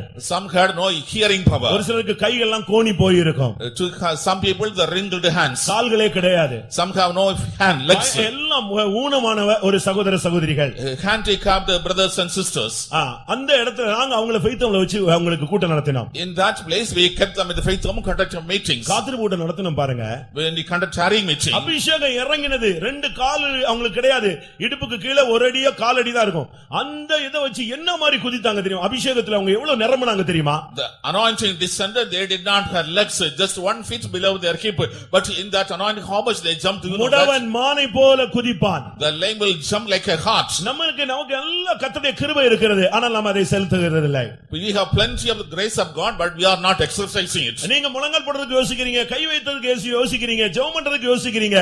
நீங்கள் உங்களுடைய கையெடுப்பு, நீங்கள் ரெண்டு கையை வைத்து ஜெபிச்சீங்கன்னா அது அந்திப்பலி என்று வேதம் சொல்லுகிறது. You are hesitating to kneel down, you are hesitating to clap down, you are hesitating to shout. If you are putting your hands, it is evening sacrifice. என்னுடைய விண்ணப்பம் உமக்கு தூபமாகவும் என்னுடைய கையெடுப்பு உமக்கு அந்திப்பலியாகவும் இருக்க கடவுது என்று தாவீது சொல்லுகிறார். I would say, let my supplication be incense and my little hands a prayer unto you. உன்னுடைய முழங்கால் அது ஒரு பலி, அது ஒரு தேவனுடைய ஆராதனை. Your knees, it is a sacrifice, it is a kind of worship God. நீங்க அபிஷேகத்துக்குள்ள நீங்க நின்னு பாருங்க, எந்த வல்லமை உங்களுக்கு முன்பாக நிற்க முடியாது. You remain in anointing, no power can stand against you. அவனுக்குள்ள இருந்த அபிஷேகத்தை அவன் பாதுகாத்துக் கொண்டான். He kept the anointing that was in him. Saul அதை பாதுகாக்க முடியாதபடியால் தான் எல்லாவற்றையும் இழந்து போனான். Saul could not save it, therefore he lost everything. தாவீதை கர்த்தர் விடுதலையாக்கினார், சவுலை விடுவிக்க முடியவில்லை. The Lord delivered David, but God could not deliver Saul. அதனால் அபிஷேகத்துக்கு பின்பாக ஒரு போராட்டம் உண்டு, ஆனால் அதிலிருந்து கர்த்தர் உன்னை விடுவிக்கிறார். Behind anointing there is an attack, but God is able to deliver you from that. எரேமியாவுடைய வாழ்க்கையை நாம் பார்க்கும் பொழுது, when we consider Jeremiah 40ஆம் அதிகாரத்திலே in chapter 14, 1-5 இவைகளை நாம் பார்க்கும் பொழுது கர்த்தர் அவனை கட்டுகளில் இருந்து விடுவிக்கிறார். in verses 1 and 5 the Lord is delivering him from binding. சிறைப்பட்ட ஜனங்களோடு அவனும் சிறைப்பட்டு கட்டப்பட்டு ஒரு ஓரத்திலே உட்கார்ந்திருந்தான். Along with the people who had been captive, he is sitting in a corner being captive. எல்லாரும் விலங்கிடப்பட்டவர்களாய் காணப்பட்டார்கள். All people bound chains. அதில் நடுவுல பாத்தீங்கன்னா எரேமியா தீர்க்கதரிசி அங்க உட்கார்ந்திருக்கிறான். In the midst of them prophet Jeremiah was sitting. அவன் ஒரு தீர்க்கதரிசி. He is a prophet. நீ ஒரு தீர்க்கதரிசனம் சொன்னா அதுக்கு ஒரு போராட்டம் உண்டு, அதுக்கு ஒரு எதிர்ப்பு உண்டு, ஆவியினுடைய தாக்குதல் உண்டு. If you utter a prophecy, there is an attack, there is opposition, the opposition of the spirit. நம்முடைய சபையில வர்றவங்க பாத்தீங்கன்னா அபிஷேகம் பெற்ற உடனே பயங்கரமா தீர்க்கதரிசனம் சொல்லுவாங்க. கொஞ்ச நாள்ல அவங்க ரிட்டையர்ட் ஆயிடுறாங்களா என்னன்னு தெரியல. In our church, at the new time we are receiving Holy Spirit, they are prophesying, but as soon as they experience increase, they retire. ஊழியத்துக்கு வந்த பின்பு கூட துவக்கத்துல பயங்கரமான தீர்க்கதரிசனங்கள் இருக்கும். அதுக்கு பிறகு அந்த தீர்க்கதரிசனங்களுக்கு விரோதமான வல்லமை போராடும் போது அவங்களால அதை வெயின் பண்ண முடியல. அப்படியே தீர்க்கதரிசன போஸ்டிங்க விட்டுறாங்க. When they are coming to our ministry, they start prophesying, but when they are facing opposition because of the prophecy, they are not able to continue, they give it up that experience. நம்ம சொல்ற தீர்க்கதரிசனம் ரொம்ப simple தீர்க்கதரிசனங்கள். The prophecy we are uttering very simple prophecies. ஆனா அன்னைக்கு உள்ளவங்க தீர்க்கதரிசனம் சொன்னாங்கலாம் பயங்கரமான தீர்க்கதரிசனங்கள். During those days they were uttering vehement prophecies. ராஜாக்கள் கூப்பிட்டு கேட்பாங்க, கர்த்தருடைய வார்த்தை என்ன? நீ சாகவே சாவாய்மா. The king will call and what is the word of God? He will say you will surely die. இப்படி தீர்க்கதரிசனம் இன்னைக்கு சொன்னா என்ன ஆகும் நினைக்கிறீங்க? If you prophesy, what will happen, do you think?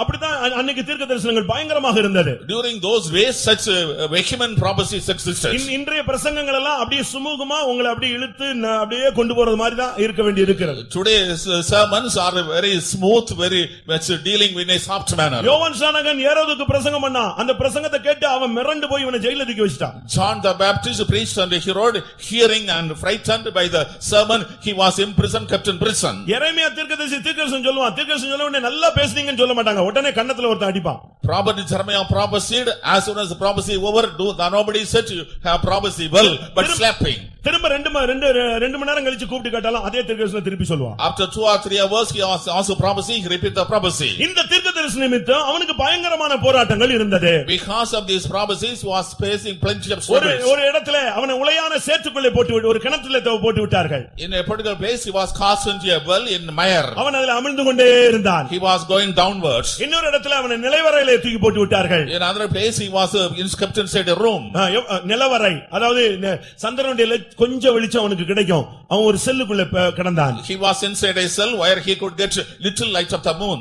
இப்படித்தான் அவனுடைய வாழ்க்கை போய் கொண்டே இருந்தது. In such a way his life was proceeding. ஆனாலும் அவனுக்கு தெரியும் கர்த்தருடைய வார்த்தை நிமித்தம் தான் இந்த போராட்டம் என்று அவனுக்கு தெரியும். But he knew because of the word of God he is facing such struggles. ஆனாலும் கர்த்தருடைய வார்த்தையாகவே சொல்லிக் கொண்டே வந்தான். Yet he was proclaiming the word of God as the word of God. ஆனால் இங்க என்ன நடந்தது? But what happened here? அடிமைகளோடு இவனும் கட்டப்பட்டிருந்தான். ஆனால் அந்த அதிபதி வந்தா இவனுடைய கட்டுகளை அவிழ்த்து விட்டான். Along with the slaves he was bound and kept, but the ruler came and he was loose from the binding. அங்க அவன் நேரா வந்து இவனை தேடி பார்த்தான். எரேமியா யாருன்னு கேட்டான். எரேமியா நான் தான் சொன்னான். அவனுடைய கட்டை விலங்க அவுத்து விடுன்னு சொல்லி. Straight away he came and asked, who is Jeremiah? He said, it is I.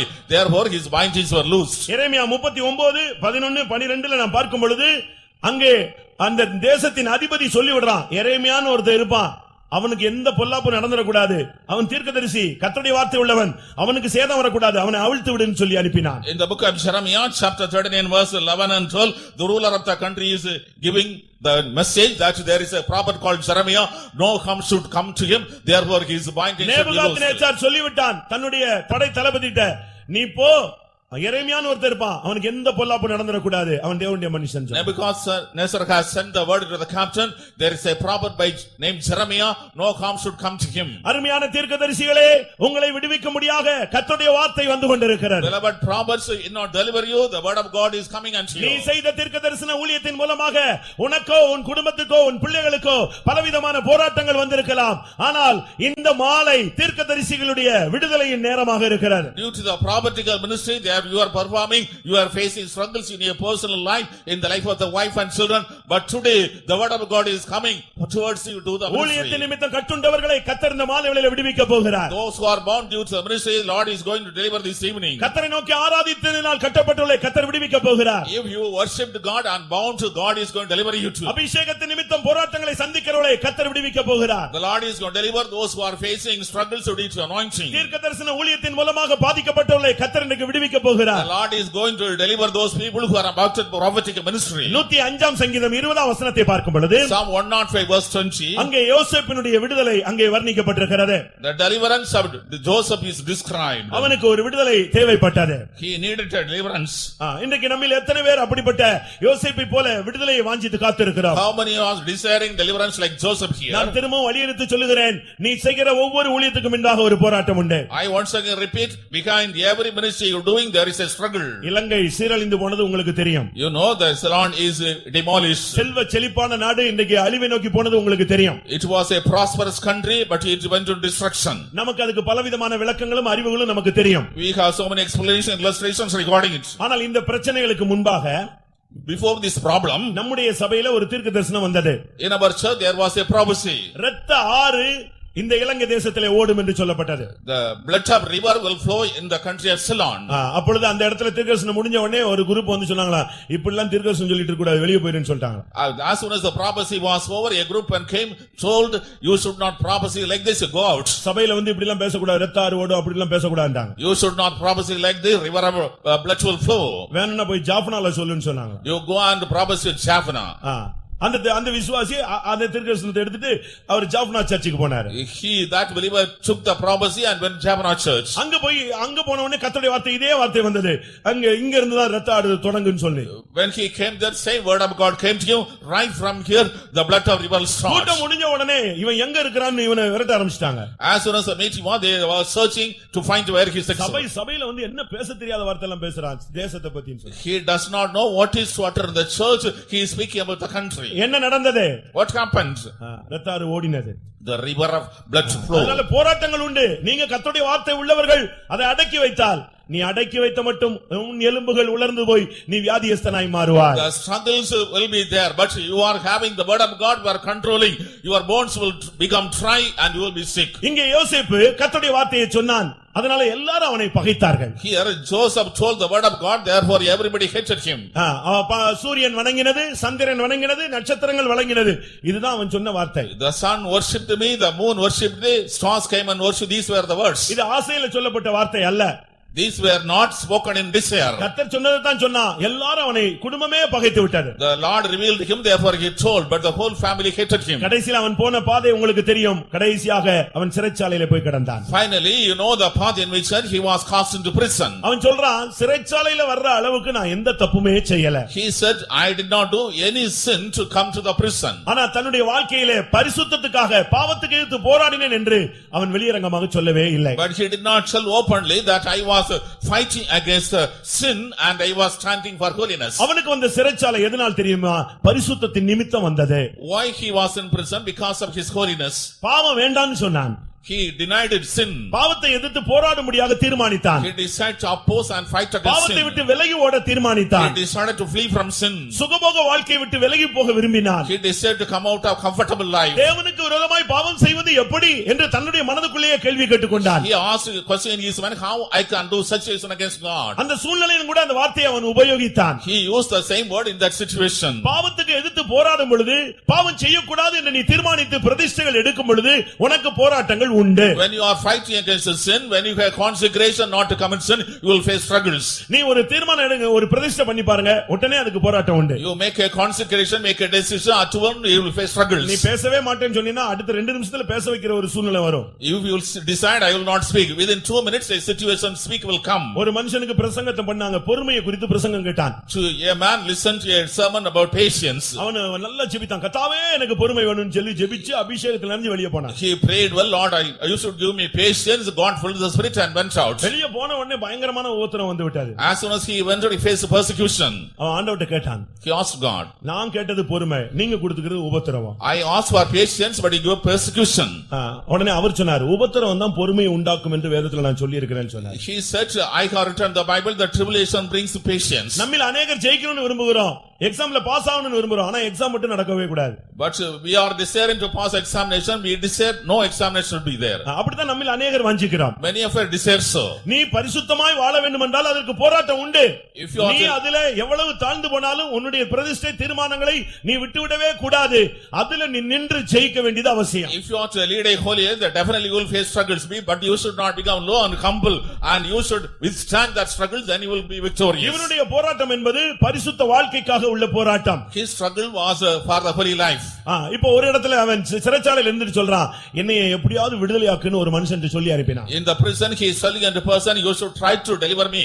ஆதியாகமம் 40ஆம் அதிகாரம் 14ஆம் வசனத்தை பார்க்கும் பொழுது, In the book of Genesis chapter 40 verse 14, அங்கே அவன் சொல்லுகிறான், நீ உயர்த்தப்படும் பொழுது என்னை விடுதலையாக்க வேண்டும். when you are promoted, you should try to deliver me. ஆனால் அந்த முயற்சிகள் எல்லாம் அவனுக்கு கை கொடுக்காமல் போய்விட்டது. But those attempts did not bring effort. பாவத்துக்கு விரோதமான போராட்டங்கள்ல நீங்க எவ்வளவோ எதிர்த்து போராடி பாக்குறீங்க, ஆனால் இன்னும் உங்களுக்கு அந்த ஜெயம் என்பது கிடைக்காத ஒரு போராட்டமாகவே இருக்கிறது. You are opposing so much and fight against struggle against sin, but you are not able to be victorious. அதுக்கு பிறகு 2 வருஷம் அவன் ஜெயில்ல தான் இருந்தான். Even afterwards 2 years he was in prison. ஆனால் கர்த்தர் அவனை விடுவிக்க சித்தம் கொண்டார். But the Lord willed to deliver him. தேவனுடைய வேளை வந்த பொழுது அவனை வெளியே கொண்டு வந்தார். When the time of God was come, he was brought out. நம்மில் எத்தனை பேர் பாவத்துக்கு எதிராக போராடுகிறோம்? How many are fighting against sin? ஒன்று நாம் பாவத்தை நோக்கி போகிறோம், இல்லாவிட்டால் பாவம் நம்மை நோக்கி வருகிறது. On the one hand we are moving towards sin, or the sin is coming towards us. ஒன்று பாவத்தை தேடி நாம் போகிறோம், இல்லாவிட்டால் பாவம் நம்மை தேடி உடனடியாக வந்து அட்டெண்ட் பண்ணி விடுகிறது. On the one hand we are going in search of sin, otherwise the sin comes in search of us. ஆனால் நீ கர்த்தருக்காக நிற்க நீ எவ்வளவு முயற்சி எடுத்தாய்? How much efforts you take to stand for God? நேபாளல இருந்து ஒரு பெண் பெங்களூருக்கு வேலைக்கு வந்தாள். From Nepal a woman came for a job. அவளுக்கு ஒரு இன்டர்வியூ வச்சாங்க. An interview was conducted. பெங்களூர்ல வேலைன்னு சொல்லிட்டாங்க. Work is at Bangalore. அவள் ஒரு நம்முடைய சபையை சேர்ந்த ஒரு பெண். She is a woman belonging to our church. அப்படினால வரும்போது நம்முடைய சர்ச் அட்ரஸ் வாங்கிட்டு அவ புறப்பட்டு வந்து விட்டாள். She got the address of our church and came. அந்த வேலைக்காக பணம் எல்லாம் செலுத்தி விட்டு வந்திருந்தாள். She has spent money for that job and came. இங்க வந்த உடனே ஒரு ரூம்ல வைத்திருந்தார்கள். She was kept in a room. இத்தனாம் தேதி உங்களுக்கு ஜாப் கிடைக்கும்னு சொன்னாங்க. She was told on this day you will get job. இவளும் அதை நம்பிக்கொண்டே இருந்தாள். She was trusting it. திடீரென்று பார்த்தால் அது வேலை ஸ்தலம் அல்ல, அது ஒரு விபச்சார விடுதி. All of a sudden it was not a working place but a prostitute house. அப்பொழுதுதான் அவளுக்கு புரிந்தது, நாம் வசமாய் வந்து சிக்கிக் கொண்டோம். Then she realized that she was caught unawares. யாரையும் கான்டாக்ட் பண்ண அவங்க விடவே இல்ல. No, she was not permitted to contact anyone. பெற்றோரை தொடர்பு கொள்ள முடியவில்லை. She could not contact the parents. Local சர்ச்சை கான்டாக்ட் பண்ண முடியல. She could not contact the local church. பெங்களூர்ல அவளுக்கு திசையே தெரியாது. She did not know the direction of Bangalore. ஆனால் அவளுக்குள்ள ஒரு பெரிய தவிப்பு, எப்படியாவது ஆண்டவரே என்னை நீர் காப்பாத்திரணும்னு சொல்லி. She had a great longing in her, oh Lord, anyhow you should deliver இந்த me. சூழ்நிலையிலிருந்து என்னை எப்படியாவது நீர் விடுதலையாக்கணும். You should deliver me from this situation anyhow. நான் தீட்டுப்பட்டு விடக்கூடாது. I should not be defiled. நான் கரைபட்டு விடக்கூடாது. I should not be corrupted. நான் உம்முடைய பிள்ளை. I am your child. என்னை நீர் எந்த விதத்துல காப்பாற்றுவீரோ எனக்கு தெரியாது. In what means you will save me, I do not know. சாப்பிடாம கிடந்து அழுதுகிட்டே இருந்தா. Without taking food, she was weeping. ஆனா அவங்களுடைய மனதுல கொஞ்சம் கூட இரக்கமே இல்ல. இப்படி கொஞ்ச நாள்ல சரியாயிடுவான்னு சொல்லி அவங்க நினைச்சாங்க. But others were not merciful. Within a few days she will be all right. ஒரு குறிக்கப்பட்ட நேரத்துல ஒரு மனிதன் வந்தான். At a particular time a man came. அவன் பணம் கொடுத்து இவளை கூட்டிட்டு போயிட்டான். He gave money and brought her. அவன் கூட கார்ல ஏத்தி அனுப்பிட்டாங்க. She was taken with him in the car. இவளுக்கு உயிரே போயிருச்சு. She was about to lose her life. ஆண்டவரே என் வாழ்க்கை எங்க போகுதுன்னு சொல்லி. Lord, where my life is going. இவள் அப்படி தவித்துக்கிட்டு இருக்கும்போது அந்த கார்ல காசு கொடுத்து கூட்டு போனவன் சொன்னா ஏமா அழுகுறேன்னு கேட்டான். The person who gave money and took her asked why you are weeping. நான் இதுக்குரிய ஆள் கிடையாது. I am not person of this job. நான் வேலை நிமித்தம் வந்து ஏமாந்துட்டேன். Because of job I came and deceived. அப்ப நான் என்ன செய்ய முடியும்? உன்னை ஒண்ணுமே பண்ண முடியாது. நான் உன்னை காப்பாத்துறதுக்கு எனக்கு வழியே இல்லையேன்னு சொன்னா. He said I cannot help you. There is no means for me to save me. நான் உன்னை வெளிய விட்டானே என்னை அவங்க கொன்னே விடுவாங்க. If I leave you they will kill me. நான் என்ன செய்யணும்? What I can do? இந்த அட்ரஸ்ல என்னை எப்படியாவது கொண்டு போய் கான்டாக்ட் பண்ணி விடுங்கன்னு கேட்டேன். Drop him in this address and make me contact. நேரா நம்ம சர்ச்சுக்கு வந்து அவனுக்கு சுவிசேஷம் சொல்லப்பட்டது. இந்த பிள்ளைக்கு எப்படியாவது தப்புவிக்க ஒரு வழி ஏற்பாடு பண்ணனும்னு எல்லாரும் ஜெபித்தார்கள். He was they were brought to the church and she got deliverance and the gospel was reached him. ஆனா அந்த பிள்ளை விடாம ஜெபிச்சிட்டே இருக்கறா. That woman was praying without ceasing. அந்த வாலிப பெண் ஜெபிச்சிட்டே இருக்கறா. The young girl was praying. அப்ப அவன் சொன்னா நான் இவளை கொண்டு போய் விடலனா என்னைய கொன்றுவாங்க. If I do not trap her I will be killed. நான் திரும்ப அங்கேயே கொண்டு போய் விடுறேன். I will take and trap her there. திரும்பவும் இதே பிள்ளையை நான் பிக் அப் பண்ணி எப்படியாவது காப்பாத்துறதுக்கு வழி பண்றேன். I will try to pick up the same girl and try to deliver her. கொண்டு போய் விட்டு அடுத்த நாள் அதிக பணம் கொடுத்து அவளை கொண்டு வந்து ஃபெய்த் அவளை விட்டு எப்படியாவது காப்பாத்திக்கோங்கன்னு ஓடி போய்ட்டான். He took her on the place and again went to the next place, got a lot of money and took her to the faith. கொஞ்ச நாள் ஃபெய்த் அவளை வச்சு அந்த கும்பலுக்கு தெரியாம வச்சு பாதுகாத்து அவளை வீட்டுக்கு அனுப்பிட்டான். For a few days she was kept in the faith home without the contact of those. சூழ்நிலை மாறினாலும் நீ பாவத்தோடு எதிர்த்து போராட வேண்டும். பாவத்தை விட்டு விலகி ஓட வேண்டும். உன்னை காத்துக்கொள்ளும்படியாக நீ தேவனிடத்திலே மன்றாடினால் அங்கேயும் ஒரு ஆளை கர்த்தர் எழுப்புவார். The situation may change but you should strive to escape from sin. If you are incessantly praying to God, God will open a way you can be delivered. தேவன் கண்சாடையாய் விட்டு விட மாட்டார். Lord will not leave you slightly. அவருடைய கண்கள் உன்மேல் பதிக்கப்பட்டிருக்கிறது. நீ பரிசுத்தத்துக்காக பாவம் இல்லாத வாழ்க்கைக்காக தவிக்கிறதை கண்டு அந்த சூழ்நிலையிலும் கர்த்தர் உன்னை விடுவிப்பார். His eyes are fixed on you. You are longing for a holy life. Therefore God will deliver you from that situation. ஏசாயா 31:5 என்ன சொல்லுகிறது? The book of Isaiah chapter 31 பறந்து காக்கிற பட்சியை போல அவர் வந்து உன்னை தப்புவித்து உன்னை விடுவிப்பேன் என்று வாக்கு பண்ணுகிறார். He has promised that as a flying bird I will come unto you and deliver you. 91ஆம் சங்கீதம் 14ஆம் வசனம் என்ன சொல்லுகிறது? Psalm 91 verse 15. அவன் என்மேல் வாஞ்சையாய் இருக்கிறபடியால் நான் வந்து அவனை விடுவிப்பேன். As she is a desire upon me I will come and deliver. 50ஆம் சங்கீதம் 15ஆம் வசனம் என்ன சொல்லுகிறது? Psalm 50 verse 15. ஆபத்து காலத்தில் என்னை நோக்கி கூப்பிடு, நான் வந்து உன்னை விடுவிப்பேன், நீ என்னை மகிமைப்படுத்துவாய். At the time of trouble you call upon me, I will come and deliver you and you shall glorify me. அருமையானவர்களே, கட்டுகளுக்குள்ளே சிக்கினவர்களுக்கு இன்றைக்கு கர்த்தர் சொல்லுகிறார், நான் உங்களை விடுதலையாக்க போகிறேன். Beloved people of God who are entangled by things, the Lord says today I am going to deliver you. சிறைப்பட்டவர்களை விடுதலையாக்க தேவனிடத்திலிருந்து உத்தரவு பிறப்பிக்கப்பட்டிருக்கிறது. Answer has come from God to deliver the people who are in captivity. அங்கே சங்கீதத்திலே 105லே நாம் பார்க்கும் பொழுது In Psalm 105 we read 20ஆம் வசனத்திலே அந்த ஜனத்தின் அதிபதி ஆள் அனுப்பி அவனை விடுதலை பண்ணினான். in verse 20 the ruler of the country sent a person and he was delivered. யோசேப்பின் நிலவரம் என்ன தெரியுமா? What was the condition of Joseph? அவனுடைய பிராணன் இரும்பிலே அடைபட்டிருந்தது. His life was shut in iron. கர்த்தருடைய வசனத்தின் நிமித்தம் அவன் புடமிடப்பட்டான். But because of the word of God he was purged. தாய் என்ன ஆனாள் என்று தெரியாது. He did not know. தகப்பன் என்ன ஆனான் என்று தெரியாது. He has no knowledge what happened to father and mother. யாரும் உதவி செய்ய முடியாத ஒரு கட்டத்திலே அவன் தவித்திருந்தான். He was in this situation, nobody could come and help. வருடக்கணக்காக இது நீடித்துக் கொண்டே இருந்தது. For many years was prolonging. ஆனால் தேவன் அந்த மனிதனை விடுவிக்க சித்தம் கொண்டார். But the Lord will to deliver that man. உன்னுடைய நிலவரம் கர்த்தருக்கு தெரியும். God knows your condition. நீ போகும் வழியை அவர் அறிவார். The Lord knows your path. உன்னை விடுவிப்பது தேவனுடைய திட்டத்தில் இருக்கிறது. It is in the plan of God to deliver you. நீங்கள் விசுவாசித்தால் இந்த மாலை வேளை உன்னுடைய சிறையிருப்பிலிருந்து உன்னை விடுவிக்க விடுவிக்கக்கூடிய ஒரு நேரமா இருக்கும். If you believe it is the evening time when you will be delivered from their captivity. முடியெல்லாம் வளர்ந்து மீச தாடியெல்லாம் வச்சு அந்த சிறைப்பின் வஸ்திரம் தரித்து யோசேப்பு ஒரு வித்தியாசமான கோலத்திலே The காணப்பட்டார். hair is grown, beard is grown, his garments are filthy. Joseph was in awkward condition. ஆனால் என்ன நடந்தது?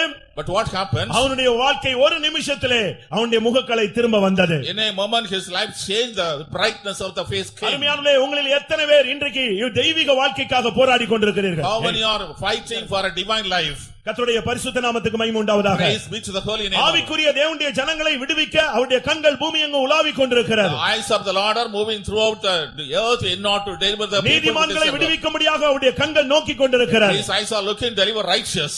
கர்த்தருடைய பரிசுத்த நாமத்துக்கு மகிமை உண்டாவதாக. Praise be to the holy name of God. அடுத்ததாக இஸ்ரவேல் ஜனங்களை கர்த்தர் விடுதலையாக்கினார். Then God delivered Israelites. யாத்திராகமம் 6ஆம் அதிகாரம் 6ஆம் வசனத்திலே Exodus chapter 6 verse 6. சுமைகளில் இருந்து அவர்களை விடுதலையாக்கினார். The Lord delivered from the burdens. ஒன்று கட்டுண்டவர்களை விடுதலையாக்குகிறார், இரண்டாவது சிறைப்பட்டவர்களை விடுதலையாக்குகிறார். He is delivering those who are in binding, he is delivering those who are in captivity. மூன்றாவது burden பாரங்களில் சுமைகளில் இருந்து கர்த்தர் இவர்களை விடுதலையாக்குகிறார். Thirdly, he is delivering the people of burdens. உங்களுடைய வாழ்க்கையிலே நீங்கள் சுமை சுமந்தவர்களாக காணப்படலாம். In your life you may be carrying burdens. ஆனால் கர்த்தர் உன்னை விடுவிக்க சித்தம் கொண்டிருக்கிறார். It is the will of God to deliver you. இங்கே உள்ள விடுதலை எப்படிப்பட்டது தெரியுமா? What kind of deliverance is ஒரு this? தனி மனிதனுடைய விடுதலை அல்ல. It is not the deliver ஒரு individual. தனி குடும்பத்தினுடைய விடுதலை அல்ல. Not deliver single family. சுமார் 6 லட்சம் புருஷர்கள் அதை சார்ந்த குடும்பங்கள் விடுதலையாக்கப்பட்டது. Nearly 6 lakhs men and the depending families were delivered. இங்கே என்ன நடந்தது? What happened here? வேதம் சொல்லுகிறது, நான் அவர்களை விடுதலையாக்க இறங்கினேன். The Bible says, I came down to deliver them. யாத்திராகமம் 3:8 நாம் பார்க்கும் பொழுது Acts chapter 3 verse நான் 6. அவர்களை விடுதலையாக்க இறங்கினேன் என்று சொல்லுகிறார். He says, I came down to deliver them. இந்த கூட்டத்திலே உன்னை விடுவிக்க ஆவியானவர் இறங்க போகிறார். The Spirit of God is going to descend here to deliver you. கர்த்தருடைய ஆவி எங்கே உண்டோ அங்கே விடுதலை உண்டு. Where the Spirit of God is, there is liberty. ஆனால் என்ன நடந்தது? But what happened? யாத்திராகமம் 3:8 நான் இந்த ஜனத்தை விடுவிக்க இறங்கினேன் என்று சொல்லுகிறார். In Exodus chapter 3 verse 8, I came down to deliver the people. யாத்திராகமம் 5:23 பார்க்கும் பொழுது In Exodus chapter 5 verse 23, அங்கே மோசே என்ன சொல்லுகிறார்? what does Moses say? கர்த்தாவே, விடுதலை என்று சொல்லுகிறீர், உபத்திரவம் தானே வருகிறது, இன்னும் உம்முடைய ஜனத்தை விடுதலையாக்கவில்லையே என்று ஒரு கேள்வி கேட்டான். He asked, Lord, you say deliverance, but the persecution is increasing, the time is not come for deliverance. நீர் இறங்கினேன் என்று சொன்னீரே, You said I came down, ஆனால் உம்முடைய ஜனங்கள் இன்னும் விடுதலையாக்கவில்லையே. but your people are not delivered. ஆனால் கர்த்தர் என்ன செய்தார் தெரியுமா? But what did the Lord do? அற்புதங்கள் மூலமாய் தம்முடைய ஜனத்தை விடுவித்தார். Through miracles he delivered his people. உங்களுக்கு சில பிரச்சனைகளுக்கு சில வழிமுறைகள் மூலமா தான் விடுதலை கிடைக்கும் என்று நீங்கள் நம்பிக்கொண்டே இருப்பீர்கள். You think but only by certain means you can be delivered from your problems. இந்த பணம் கிடைச்சிட்டா இது சால்வ் ஆயிடும். If I get money, it can be solved. இந்த வியாதி நீங்கிட்டா கிளியர் ஆயிடும். If I am delivered of the sickness, I can be all right. ஆனா இந்த ஜனத்தை எந்த பணம் கொடுத்து விடுதலையாக்குவது? Which money can be given and the people can deliver? சில நேரத்துல விடுதலை என்பது அசாத்தியமாக நமக்கு தென்படும். Some deliverance seems to be impossible. ஆனா தேவன் என்ன செய்தார் தெரியுமா? But what God has done, அவனுக்கு விரோதமான வல்லமைகளை அவர் வாதித்தார். He has caused a plague upon the people. பயங்கரமான அற்புதங்கள் மூலமாக ஜனத்தை வெளியே கொண்டு வந்தார். Through mighty miracles, the Lord delivered the உன்னுடைய people. பாரங்கள், உன்னை அழுத்துகிற சுமைகளில் இருந்து இன்றைக்கு இந்த மாலை வேளையிலே கர்த்தர் உன்னை விடுவிக்க போகிறார். From your burdens and the sorrows that are pressing, the Lord is going to deliver this evening. எத்தனை பேர் அதை விசுவாசிக்கிறீர்கள் பிரியமானவர்களே? Beloved, how many of you believe it? அதுக்கு தேவன் என்ன செய்வார்னு உனக்கு தெரியாது. அவர் தம்முடைய நாமத்தின் நிமித்தம் உனக்காக அதிசயங்களை செய்ய முடியும். You do not know what God is doing. Because of his name, he can do wonders for you. தேவனால் கூடாதது ஒன்றுமே இல்லை. There is nothing impossible for God. உன்னை மேன்மையாக்கும்படியாக அநேகரை தாழ்த்துகிறார். The Lord is humbling many to make you great. உன்னை உயர்த்தும்படியாக அநேகரை தாழ்த்துகிறார். In order to promote you, he is humbling many. உனக்கு வேலை கொடுக்கிறதுக்காக இன்னொருத்தருடைய வேலையை நிறுத்துகிறார். In order to give you a job, he is stopping the job of another person. உன்னை யுத்தத்திலே ஜெயிக்க வைக்கும்படியாக மற்றவர்களை கடிந்து கொள்கிறார், நியாயம் தீர்க்கிறார், மரணத்துக்கு ஒப்பு கொடுக்கிறார். In order to make you victory, he is rebuking the people, he is bringing the person to death. அப்படினால் தேவன் உன்னை விடுவிக்க வல்லமை உள்ளவர். The Lord is powerful to deliver you. அவருடைய அதிசயங்களை சொல்லி முடியாது. We cannot mention அவருடைய his நாமம் wonders. அதிசயமான நாமம். His name is wonderful. இன்றைக்கு எத்தனை பேர் விடுதலையை வாஞ்சிக்கிறீர்கள்? How many would desire deliverance today? இந்த மெசேஜை கேட்டு போன பிறகு இன்னும் 2 வருஷம் கழிச்சு உனக்கு விடுதலை கிடைக்குமா?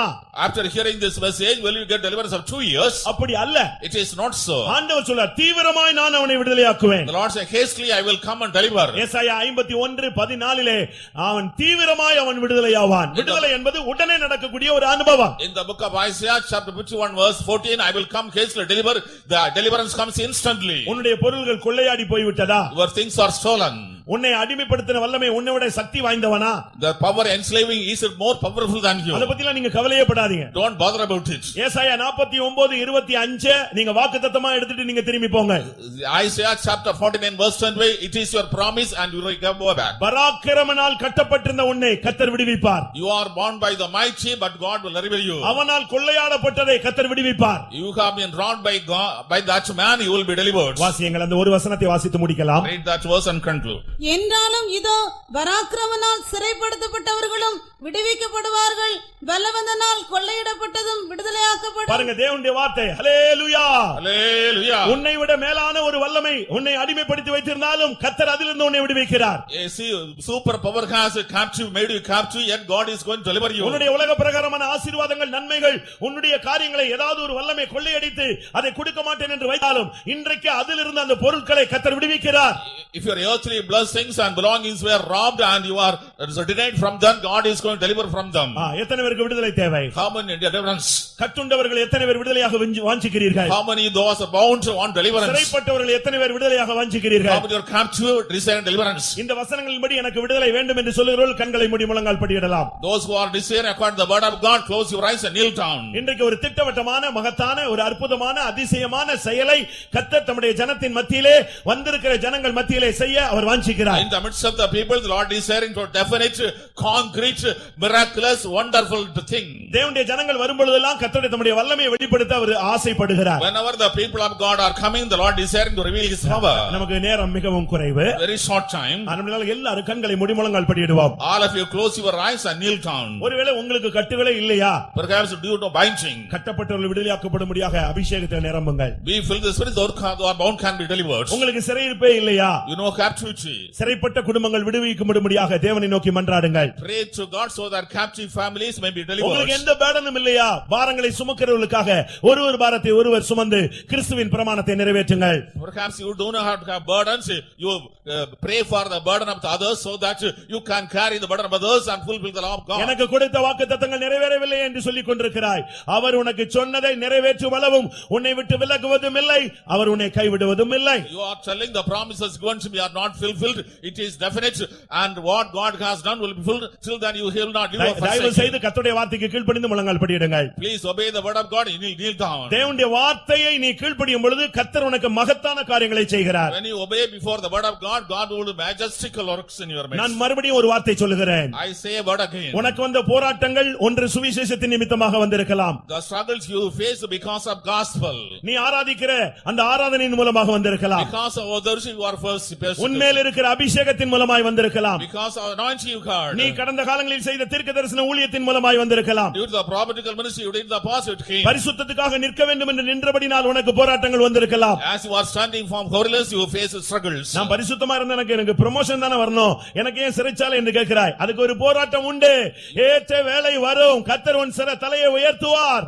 You are saying, I am standing for holiness, I am expecting promotion, but I am downtrodden. At the right time, God will exalt you. உன் மனதை அழுத்திக் கொண்டிருக்கிற சுமைகளில் இருந்து உனக்கு ஒரு விடுதலை. And deliverance from the burdens which are corrupting your mind. எனக்கு நல்ல பிடித்த வசனங்கள் என்னன்னா, தீவிரமாய் நான் அவனை விடுதலையாக்குவேன். I will come hastily and deliver him. பறந்து வந்து நான் அவனை விடுவிப்பேன். I will fly and deliver him. எத்தனை பேர் கர்த்தருடைய வார்த்தையை How விசுவாசிக்கிறீர்கள்? many believe the word of God? ஆண்டவரே, என்னை விடுதலையாக்கும் ஆண்டவரே. Lord, deliver me, Lord. என் தகப்பன் குடும்பத்தை விடுவியும் ஆண்டவரே. Deliver me, father's family. என் சகோதரன் குடும்பத்தை விடுவியும் ஆண்டவரே. Deliver my brother's family. என் கட்டுகளை அவிழ்த்து விடும் ஆண்டவரே. Loose my bindings, Lord. என் சிறையிருப்பை மாற்றும் ஆண்டவரே. Change my captivity, என் சுமைகளை நீழ்ந்து என்னை விடுவியும் ஆண்டவரே. Deliver me from the burdens, Lord. 2-3 நிமிடம் தான், அதற்குள்ள ஒரு அக்கினி இறங்கும். ஆண்டவர் சொல்லுகிறார், நான் இந்த ஜனத்தை விடுவிக்க முடியாக இறங்கினேன். Within 2 or 3 minutes fire will descend. The Lord says, I have come down to deliver these people.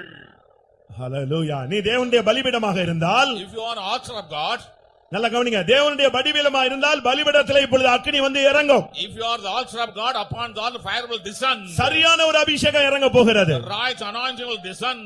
யாருக்கு விடுதலை வேண்டும்? Who needs deliverance? உங்களுடைய வலது கரத்தை ஒரு 2 நிமிஷமாவது நீங்க உயர்த்துங்கள். Lift your right hand for 2 minutes. நான் எதுக்கு உயர்த்த சொல்கிறேன் என்று சொன்னால், Why I am asking to lift? வருகிற வல்லமை உடனடியாக உண்மையில் வந்து இறங்கிவிடும். The power will come Hallelujah. simultaneously descend upon யாரும் you. அபிஷேகத்தில் நிரம்ப வெட்கப்படவே கூடாது. விடுதலை மாத்திரம் தான் உன்னுடைய தரிசனத்தில் இருக்க வேண்டும். Nobody should be ashamed, deliverance should be alone in your mind. விடுதலை மாத்திரம் தான் உன் கண்களிலே தென்பட்டு கொண்டே இருக்க வேண்டும். Deliverance should be appearing before eyes. ஆமென். இப்பொழுதே கர்த்தர் ஒரு தூதனை அனுப்பி பேதுருவை விடுதலையாக்கின கர்த்தர் இப்பொழுதே தேவனுடைய தூதனை அனுப்பி உன்னுடைய பிரச்சனைகளிலிருந்து விடுவிக்கிறார். Right now the Lord who sent the angel and delivered Peter is sending an angel to deliver problems. அக்கினி பரீட்சைகளிலே போகிறாயா? Are you passing through fiery trials? கவலைப்படாதே. Do not worry. அக்கினியின் ஊடே பரிசுத்த ஆவியானவர் உன்மேல் வந்து இறங்கி உன்னை விடுவிப்பார். In the midst of the fire, the Spirit of God will come and deliver you. வனாந்தரத்திலே ஓடிக்கொண்டிருக்கிறாயா? Are you running in wilderness? பலத்த சத்துருவின் போராட்டத்தில் இருக்கிறாயா? Are you in the midst of the attack of இதோ கர்த்தருடைய அபிஷேகம் உன்மேல் இறங்குகிறது. Anointing of the Lord is descending upon you.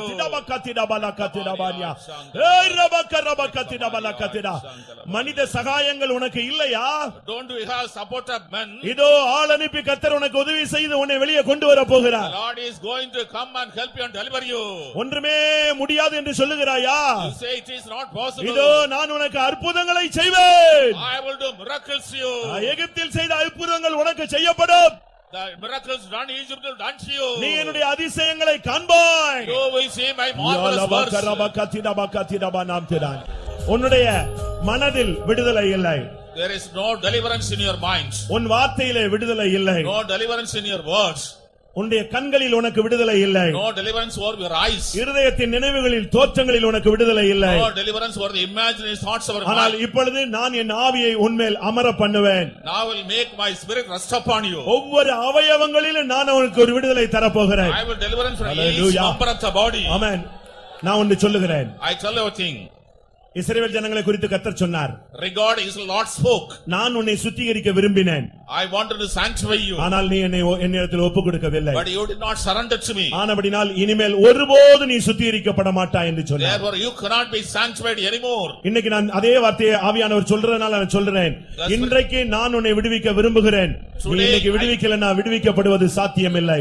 Today I want to deliver you. If you are not delivered, it is not possible for you to be delivered. அது யாராக இருந்தாலும் இது விடுதலையின் நேரம். உனக்கு தேவன் ஒரு பிராமிஸ் போல வாக்குத்தத்தம் போல இன்னைக்கு உன்னோடு இடைப்பட்டு கொண்டிருக்கிறார். Whoever that may be, it is a time of promise. The Lord is dealing with you as a promise. நீ என்மேல் வாஞ்சையாய் இருக்கிறபடினால் நான் உன்னை விடுவிப்பேன். As you are desirous upon me, I will deliver you. நீ விடுதலையோடு அக்கினியில் இருந்து வெளியே வருவாய். You will come out of the deliverance. விடுதலையோடு சிறைச்சாலையில் இருந்து சிங்காசனத்துக்கு செல்வாய். From the prison you will be delivered and you will go to throne. ஆவி ஆத்மா சரீரத்திலே விடுதலை. Deliverance spirit, soul and body. உன் ஊழியத்திலே விடுதலை, ஜீவியத்திலே விடுதலை. Deliverance ministry, deliverance life. உனக்குள்ளே விடுதலை, உன் பிள்ளைகளுக்குள் விடுதலை. Deliverance you, deliverance your children. உன் சபையிலே ஒரு பெரிய விடுதலையின் ஆவி ஆளுகை செய்ய போகிறார். A great spirit deliverance will rule over the church. இப்பொழுது நான் ஒரு கோரஸை பாடி முடிவுக்கு வருவோம். Now we are going to sing a chorus and conclude. எனக்கு அந்த ஒரு வார்த்தை ஒரு டச் ஆனது. About touched me. நான் இந்த ஜனத்தை விடுவிக்கும்படியாக இறங்கினேன். I have come down to deliver these people. இன்னைக்கு நாகர்கோவில்ல கர்த்தர் தம்முடைய ஜனத்தை இறங்கும்படியாக வான்புறா இறங்கி இருக்கிறது என்று எத்தனை பேர் விசுவாசிக்கிறீர்கள்? How many of you desire that the heavenly dove has descended in Nagarkol? வான்புறாவே எங்கள் மேல் வந்து அமர்ந்திடும். அந்த பாடலை நாம் இப்பொழுது பாட போகிறோம். Oh heavenly dove, come and descend on us, let us sing. வாலிபர்களா நீங்க உங்களை ஆயத்தப்படுத்திக் கொள்ளுங்க. Young men, get ready. பெற்றோர்கள் உங்களை நீங்கள் ஆயத்தப்படுத்திக் கொள்ளுங்க. The parents make yourself ready. ஊழியர்கள் உங்களை ஆயத்தப்படுத்திக் கொள்ளுங்க. The ministers make yourself ready. சீயோனே உன்னை நீ விடுவித்துக் கொள் என்று சொல்லப்பட்டிருக்கிறது. Zion, you deliver yourself, it is. இதுதான் அந்த நேரம், அந்த வசனம் நிறைவேற போற டைம் இதுதான். This is the time the Lord will be fulfilled. Hallelujah. நீ கட்டப்பட்டவனா இந்த கிரவுண்டை விட்டு வெளியே போக கூடாது. விடுதலையோடு விடுதலை விடுதலை என்று சொல்லிக் கொண்டே நீ செல்ல வேண்டும். You should not go out of the ground with binding. You should say freedom, freedom and go out. ஆவியானவர் கொடியேற்றிக் கொண்டிருக்கிறார். The spirit of God raising a banner. அநேக சகோதரிகள் விடுவிக்கப்படுகிறீர்கள். Many sisters are being delivered. அநேக சகோதரர்கள் விடுவிக்கப்படுகிறீர்கள். Many brothers are being delivered. உன்னை அறியாமலே கர்த்தருடைய ஆவி உன்மேல் இறங்கி ஆளுகை செய்து கொண்டிருக்கிறார். Unknowingly the spirit of God descending over you and ruling over you. ஆமென். சில பிரச்சனைகள் வருடக்கணக்காக உனக்கு நடந்து கொண்டே இருக்கிறது. Certain problems were going on for many years to you. அதனால் நீ சோர்ந்து போய் விட்டாய். Therefore you are wearied. உன்னுடைய உள்ளம் ஒரு வேதனைக்குள்ளே முழுகி விட்டது. Your heart is immersed in pain. நீ நடமாடுகிறாய், ஒரு நடமாடும் பிணம் போல் தான் நீ சுத்தி கொண்டு வருகிறாய். You are walking but you are moving like a dead body. ஆனா நீ விசுவாசிக்கிறாயா? Are you believing? அதுக்கு பின்னால இருந்த ஆவியை கர்த்தர் இன்றைக்கு அழிக்கிறார். The Lord is drawing the spirit behind it. எத்தனை பேர் விசுவாசிக்கிறீர்கள்? How many of you believe it? விசுவாசிக்கிறவர்கள் விடுதலையானவர்கள் தேவனை துதியுங்கள். You praise God who are delivered. நம்மை விடுவித்தவரை துதியுங்கள் என்று சொல்லி இருக்கிறார். Praise the God who delivers us. ஆமென். இப்பொழுது உன்னை போராடி கொண்டிருக்கிற அந்த ஆவியை கடைசியில கர்த்தர் அழிக்க போகிறார். Lord is going to destroy the spirit which is attacking you. உன்னை சிறையிருப்பிலே போட்ட ஆவியை கர்த்தர் அழிக்க போகிறார். Lord is destroy the rich brought you captivity.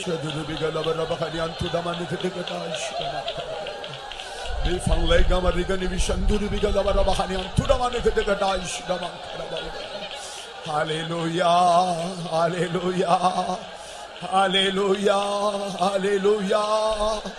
Praise the Lord, praise the Lord, praise the Lord, praise the Lord. Amen, Lord. ஸ்தோத்திரம் ஆண்டவரே, ஸ்தோத்திரம் ஆண்டவரே. கர்த்ததாமே நம்முடைய எல்லா சிறையிருப்புகளிலிருந்து எல்லா கட்டுகளிலிருந்து நம்மை விடுதலையாக்குகிறவராய் கடந்து வந்து கர்த்தர் ஒரு விடுதலை கட்டளையிட்டபடி நாம் கர்த்தரை ஸ்தோத்திரிப்போம். Praise the Lord, praise the Lord, praise the Lord, praise the Lord, praise the Lord. Hallelujah, hallelujah, hallelujah. Praise the Lord, praise the Lord, praise the Lord, praise the Lord, praise the Lord. Hallelujah. ஸ்தோத்திரம் ஆண்டவரே, ஸ்தோத்திரம் ஆண்டவரே, ஸ்தோத்திரம்.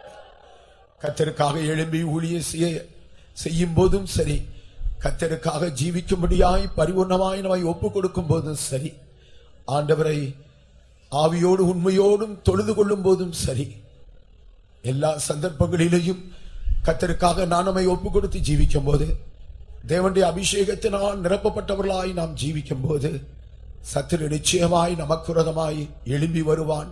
நம்மை கட்டும்படியாய் பிரயாசப்படுவான். அவன் கட்டும்படியாய் பிரயாசப்பட்டாலும் விடுதலையாக்குகிறவராய் கர்த்தர் நம்மோடு கூட இருக்கிறாரே.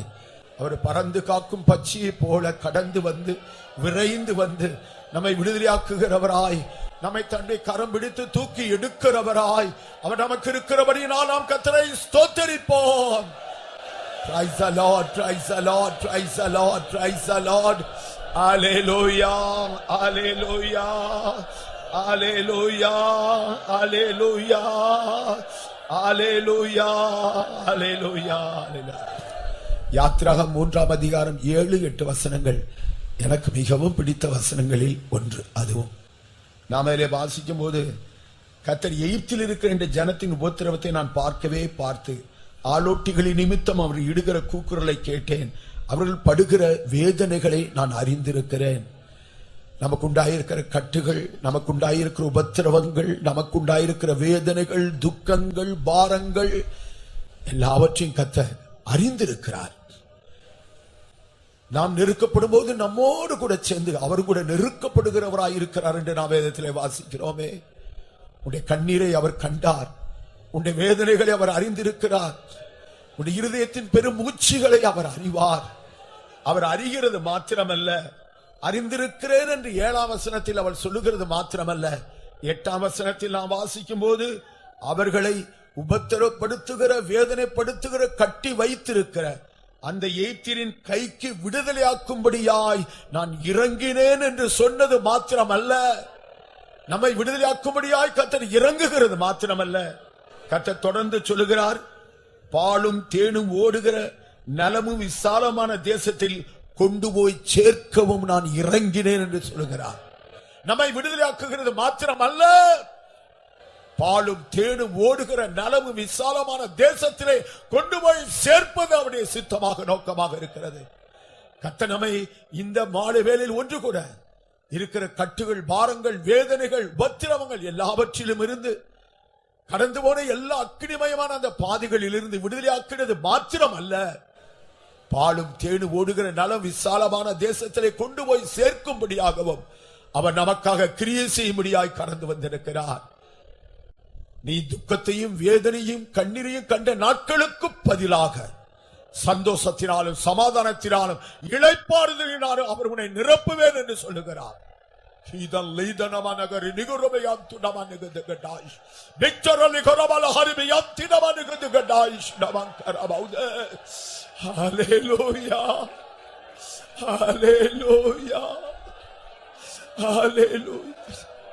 எவ்வளவு ஒரு அருமையான தகப்பன் அவர், அருமையான ஒரு தாய் அவர். நம்முடைய உபத்திரங்கள், பாடுகள் இவைகளிலிருந்து விடுதலையாக்குறது மாத்திரமல்ல, பாலும் தேனும் ஓடுகிற நலம் விசாலமான தேசத்திலையும் அவர் நம்மை கொண்டு போய் சேர்க்கும் மட்டும் அவர் அமைதியாக இருக்க போகிறதில்லை. அவர் இந்த காரியத்தை தொடர்ந்து நம்முடைய ஜீவியத்தில், நம்முடைய குடும்பத்தில், நம்முடைய ஊழியத்தில் நிறைவேற்றும் மட்டும் அவர் தொடர்ந்து கிரியை செய்து கொண்டே இருப்பார். கர்த்தருடைய கரத்தில் இருக்கிற நாம் எவ்வளவு பெரிய பாக்கியவான்கள்! அவரை தகப்பனாக தாயாக பெற்றிருக்கிற நாம் எவ்வளவு பெரிய பாக்கியவான்கள்!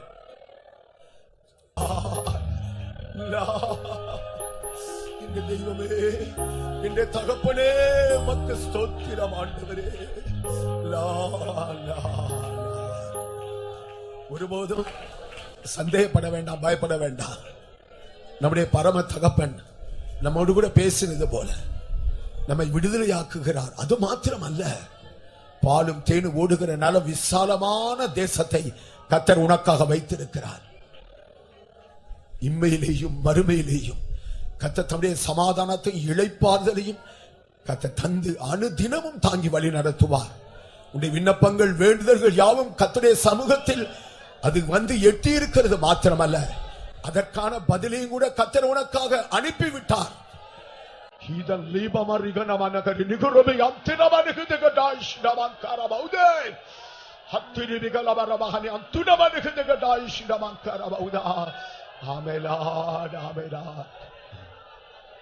கர்த்ததாமே நம்முடைய கண்ணீரை துடைக்கிறவராய், நம்மை விடுதலை ஆக்குகிறவராய், நம்மை ஆற்றி தேற்றுகிறவராய் கடந்து வந்தபடினால் நாம் கர்த்தரை நன்றியோடு கூட நாம் ஸ்தோத்திரிப்போம். Praise the Lord, praise the Lord, praise the Lord, praise the Lord, praise the Lord, praise the Lord, praise the Lord, praise the Lord, praise the Lord. ஆத்துமாவில் உண்டாயிருந்த வேதனைகள், கஷ்டங்கள், சரீரத்தில் உண்டாயிருந்த வேதனைகள், கஷ்டங்கள் எல்லாவற்றிலும் இருந்து கர்த்தர் ஒரு விடுதலை தந்திருக்கிறபடினால் நாம் கர்த்தரை ஸ்தோத்திரிப்போம். Praise the Lord, praise the Lord, praise the Lord, praise the Lord, praise the Lord, praise the Lord. திரியேக தேவனுக்கு எல்லா துதிகன மகிமையை தந்து நாம் அவரை ஸ்தோத்திரிப்போம். Praise the Lord, praise the Lord, praise the Lord, praise the Lord, praise the Lord. இரக்கத்தில் ஐஸ்வர்யமுள்ள கர்த்தாவே, தேவரீர் இந்த இரவு வேளைக்காக நாங்களுமே நன்றியோடு ஸ்தோத்திரிக்கிறோம். கர்த்தாவே, இந்த நாகர்கோயில் பட்டணத்தை நேசித்து இப்படிப்பட்டதான அருமையான நற்செய்தி கூட்டங்கள் நடைபெற கர்த்தர் உதவி செய்தபடினால நாங்களுமே நன்றியோடு ஸ்தோத்திரிக்கிறோம். ஆண்டவரே, 2000 ஆண்டுகளுக்கு முன்பாக பட்டணங்கள் தோறும், கிராமங்கள் தோறும், எருசலேமின் வீதியில் சுற்றி நடந்த இயேசு கிறிஸ்து இந்த இரவு வேளையிலே கர்த்தாவே எங்கள் மத்தியிலே இறங்கி வந்து நிர்பந்தமான நிலவரத்தில் இருந்ததான ஜனங்களை நீர் விடுதலையாக்கினபடினால நாங்களுமே நன்றியோடு ஸ்தோத்திரிக்கிறோம். கர்த்தாவே, அந்த சிறைச்சாலையிலே இருந்ததான பேதுரை ஆண்டவரே தேவதூதன் மூலமாக விடுவித்து இஸ்ரவேல் ஜனங்களை விடுதலையாக்கினீர், தானியேலை விடுதலையாக்கினீர், எரேமியா தீர்க்கதரிசி விடுதலையாக்கினீரே. கர்த்தாவே, இந்த இரவு வேளையிலே பாவ சிறையிலிருந்தும், வியாதி என்ற சிறையிலிருந்தும், எல்லா விதமான கட்டுகளிலிருந்தும் ஜனங்களை விடுதலையாக்கினபடினால நாங்களுமே நன்றியோடு ஸ்தோத்திரிக்கிறோம். கர்த்தாவே, தேவன் தாமே உம்முடைய மகனை கொண்டு ஆண்டவர் பேசிய வார்த்தைகளுக்காக நாங்களுமே நன்றியோடு ஸ்தோத்திரிக்கிறோம். ஆவியானவர் தொடர்ந்து எங்களோடு பேசும்படியா ஜெபிக்கிறோம். கர்த்தாவே, உம்முடைய பாட்டுகள் எல்லாம் கர்த்தர் ஆசீர்வதித்தபடினால நாங்களுமே நன்றியோடு ஸ்தோத்திரிக்கிறோம். சத்தியத்தையும் அறிவீர்கள், சத்தியம் உங்களை விடுதலையாக்கும் என்று சொன்னீரே. கர்த்தாவே, இந்த இரவுகளிலே சத்தியத்தை ஜனங்கள் கேட்டு அவர்களுக்கு கொடுத்த விடுதலைக்காக நாங்களுமே நன்றியோடு ஸ்தோத்திரிக்கிறோம். ஆவியானவர் எங்கே உண்டோ அங்கே விடுதலை உண்டு என்று சொன்னது போல ஆவியானவர் இந்த இரவுகளிலே எல்லாரையும் விடுதலையாக்கினபடினால ஸ்தோத்திரம். ஜனங்கள் சமாதானத்தோடு விடுதலையோடு கடந்து செல்லட்டும். காத்துக்கொள்ளும், ஆசீர்வதியும், எல்லாரையும் வரைக்க தொய்துபடுத்தும். வல்ல இயேசுவின் நாமத்தில் வேண்டிக் கொள்கிறோம் பிதாவே. Amen. Praise the Lord, praise the Lord, praise the Lord, praise the Lord, praise the Lord. ஸ்தோத்திரம் ஆண்டவரே, ஸ்தோத்திரம், ஸ்தோத்திரம், ஸ்தோத்திரம், ஸ்தோத்திரம். கர்த்தராகிய இயேசு கிறிஸ்துவினுடைய கிருபையும், பிதாவாகிய தேவனுடைய அன்பும், பரிசுத்த ஆவியானவருடைய அந்யோன்ய ஐக்கியமும் காவலும் நம் அனைவரோடும் கூட எல்லா பரிசுத்தவான்களோடு கூட கர்த்தராகிய இயேசு கிறிஸ்துவின் வருகை மட்டும் கூட இருப்பதாக. அல்லேலூயா, அல்லேலூயா, அல்லேலூயா.